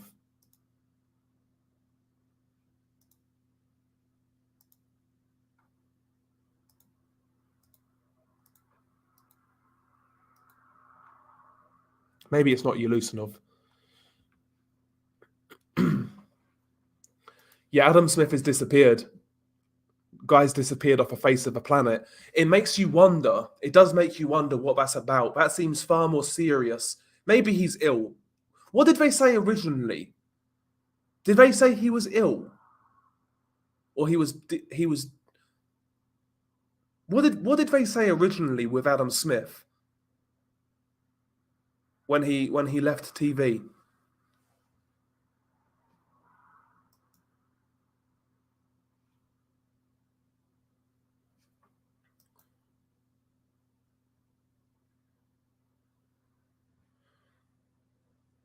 Yeah, the Hay Bellew build up was quite funny actually. It was, yeah. Hay versus Klitschko was another great face off on HBO though. That was great. So did I. I'm gonna Google this.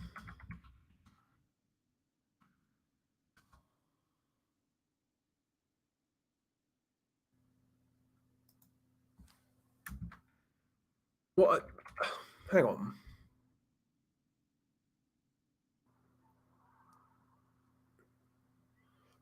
I know there was rumors about a gambling addiction. Yeah, there was rumors about gambling. Yeah, exactly, PSK. The same happened with Brook and Eubank. I totally agree. Yeah, Khan versus Brook build-up was funny until the PC Brigade Sky killed it for apologising left, right, and centre. I agree. Yeah, same with Smith Eubank. Exactly. The flashy flash. Yeah, that was great, man. That was great. And you saw how pissed Vladimir was just staring at David Haye. You could see it in his eyes. He was seething. Whereas I think with David Haye, he never really took it all that serious. I don't think he was invested like that. Like, apart from Chisora, I don't think he went in there to like. He went in there to antagonize people, but almost as a troll kind of thing. I don't think he was ever invested like that, apart from Chisora, where there was bad feeling. Yeah, David Haye is a wannabe. You see the jewelry, the earrings, the flashy flash. Yeah. Oh, that was so funny. Like, that version of Vladimir, though, was fucking scary. I go back and watch that fight now and again. Number one, it's not as bad as a fight as I thought it was.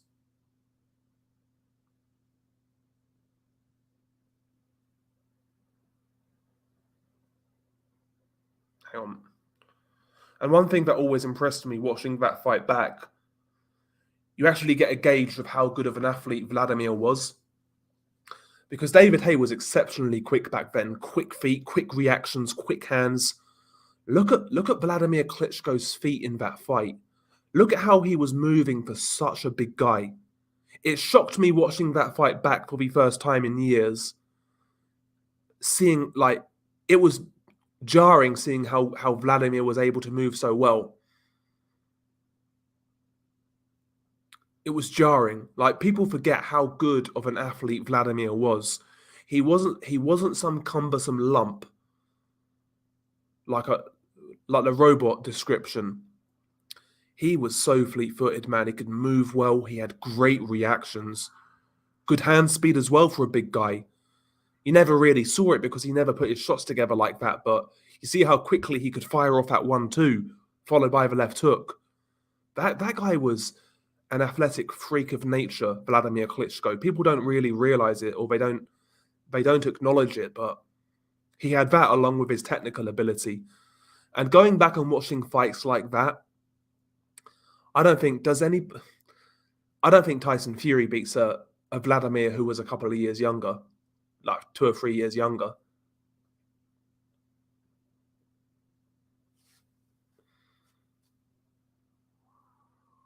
Yeah, but I thought Klitschko was a stiff Eastern European. Yeah, that was the narrative. But the guy had tremendous athletic ability. Both Klitschko's did, but especially Vladimir. Vitali obviously had a much different style. Vitali had great reactions, better stamina, better chin, things like that. He was physically more robust, but even Vitali himself was a great athlete, and Vitali had very good footwork. Very good footwork. Not as much foot speed, I would say, as Vlad, but his footwork was tremendous.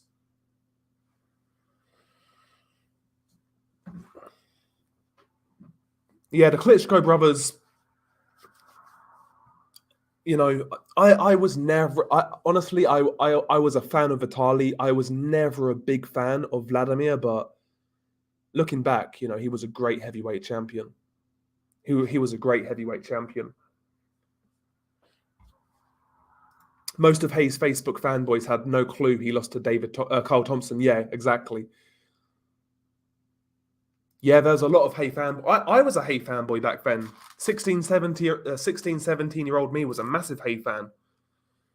Back then, so after Calzaghe and Hatton retired, David Haye was the next guy who I really liked. I was also a big fan of Sergio Martinez back then. I was also a big fan of Sergio Martinez. In the early late 20 late 2000s, early 2010s. I was a big Sergio Martinez fan. That's why I liked Sergio. Like Sergio Martinez, David Tate, Joe Calzaghe, they had a swagger about their styles. That's why I liked them.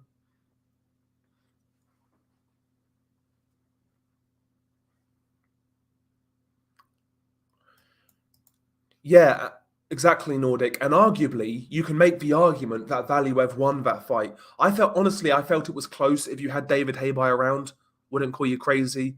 If you had Valiev by a round, wouldn't call you crazy. If you had it a draw, wouldn't call you crazy. It was one of those sort of fights. In fact, I felt an ancient Evander Holyfield did a better job against Valiev. He legitimately got robbed, in my opinion.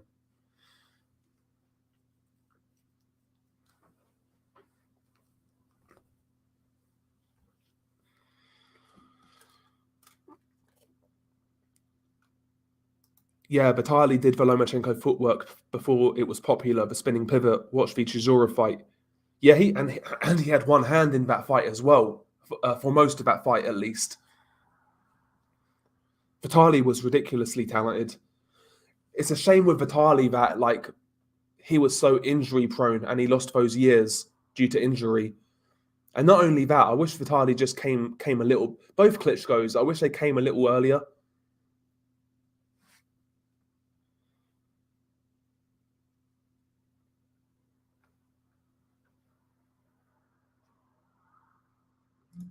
Even Jim Watt on Sky had Valiev winning. Yeah. Yeah, people forget these things though, Nordic. People forget these things. But I think that fight could have genuinely gone either way. I don't think like Haye got a gift or anything like that.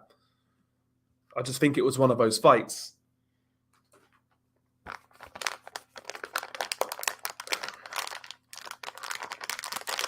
But I remember being so excited for that fight. I think that fight may have been the first pay-per-view I ever purchased. And that happened in 2009. So I'd have been 15 years old, I believe, when that fight happened. I'd have been 15 years old. Or was I 14? I think I was 15. That fight happened in November, right? November 2009, I was 15. Fucking hell. Fucking hell. I was so excited for that fight. And I was mad excited for David Haye, Vladimir Klitschko. Honestly, so I was 17 when that fight happened, Haye and Klitschko. That may have been the most excited I've ever been for a fight. Ever. I'm not even joking. I'm not joking. I'm not being hyperbolic. A young me, I was so excited by that fight. Talking like I genuinely, I was so absorbed in the build-up. Watched all the programming, shoulder programming, the press conferences, everything. I think that's the fight I've looked forward to most being a boxing fan, believe it or not, was David Haye versus Vladimir Klitschko. And I really bought into the hype back then. A 17-year-old me. I wasn't convinced Haye would beat Klitschko, but I felt it was a real possibility.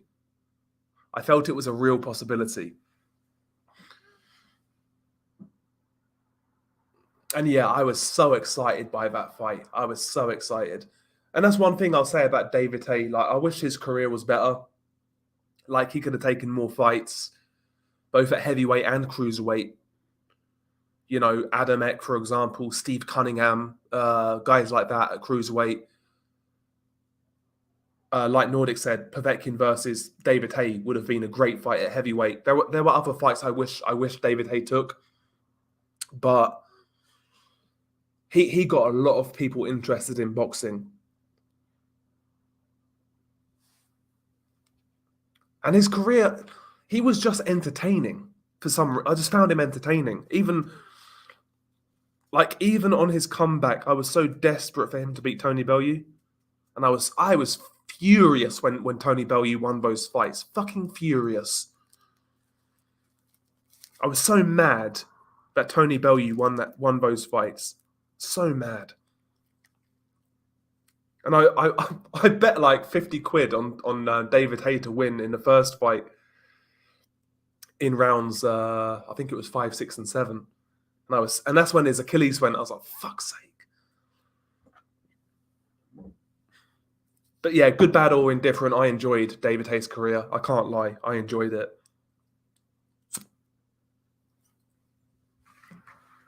And he was a character as well. He was a character. Wasn't scared to like push the envelope and say a few things that are not exactly tasteful. You know? I think that's why as well I look at someone like David Tate, and maybe it's nostalgia, but he used to say things that today would get you cancelled. And I think that's why I still like David Tate.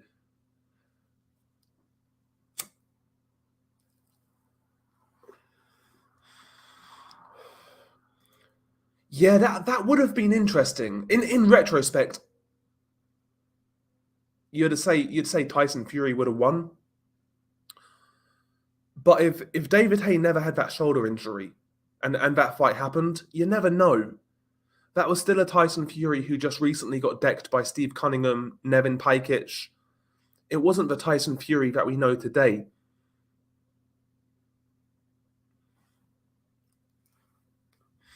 Yeah, Usyk did make it better when he flattened Tony Bellew. He did make it better. And it's a beautiful knockout as well.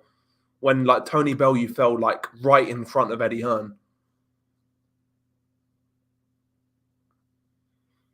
I think the only people who wanted Bellew to win were Hearn, Penfold, and not forgetting his wife and kids. Basically, yeah. That's how dislikable Tony Bellew was. That like people were rooting for David Haye, who wasn't exactly popular among hardcore boxing fans. He was popular among casuals in his time, but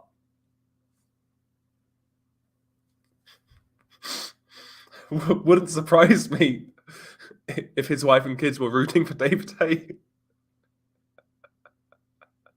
Yeah, this fight's going to be more one-sided than a gang rape.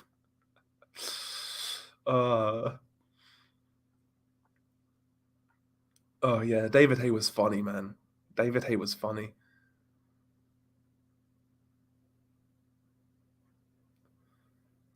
Yeah, Tony Bellew's ringside commentary when he's screaming when like one of his mates is fighting, so annoying.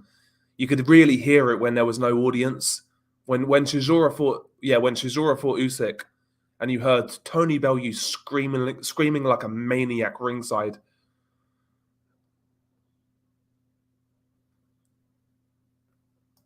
I don't think so personally. I know what she looks like.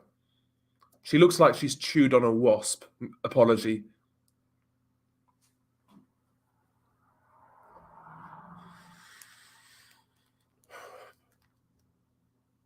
She looks like she's chewed on a wasp.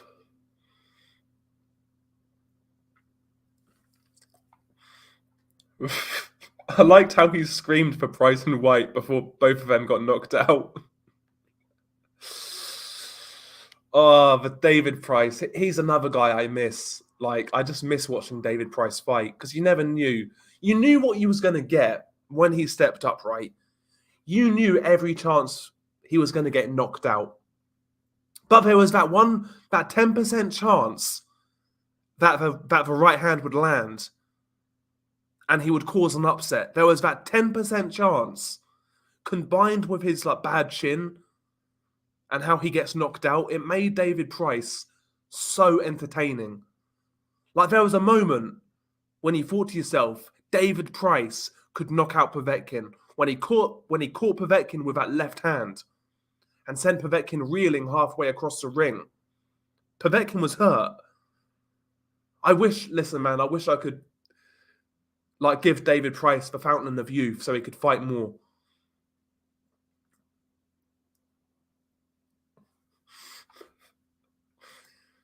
Yeah. Yeah, I rewatch Price fights from time to time. I love the guy. Guy's a legend. And entertaining, David Price. I miss him getting knocked out. One of the most underrated David Price moments is the Erkan knockout. It was brutal, but the commentary made that knockout just tragic. It was like Dear, oh dear, oh dear, oh dear. Oh, no. Yep, we don't know what we have until it's gone. We had Price. That is very true. It is very true. Now, what would you rather see? You have one more Price fight. You get one more fight of David Price. You either have him rematch David Allen, or you put him in there with a puncher of your choice. What would you do? I put him in there with a puncher of my choice. And I put him in there with, I think I put him in there with Deontay Wilder. I think I put him in there with Deontay Wilder.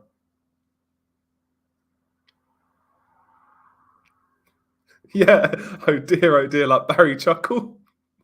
Price versus Dubois. Oh my God. Oh my God. That would be fucking amazing. And listen, Price versus Dubois. Dubois got an eggshell chin by looks of it. That could be fucking amazing. Price Dubois, oh my God. I'm saying Price Dubois. I'm going to scrap Wilder because I'm going to say Price Dubois.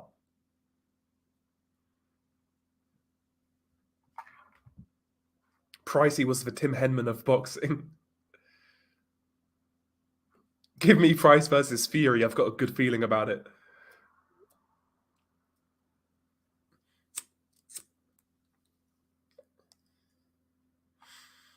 But yeah, man, the days of David Price, how I miss them. How I miss them. Damn. And on that bombshell, guys, I'm going to wrap it up. We've been going for 3.5 hours. Jesus Christ. I didn't anticipate being on that long. But here we are. Yeah, hopefully you have a good rest of your week, guys. Don't do anything I wouldn't do. Stay safe. And yeah, I'll catch you on the next one. Peace.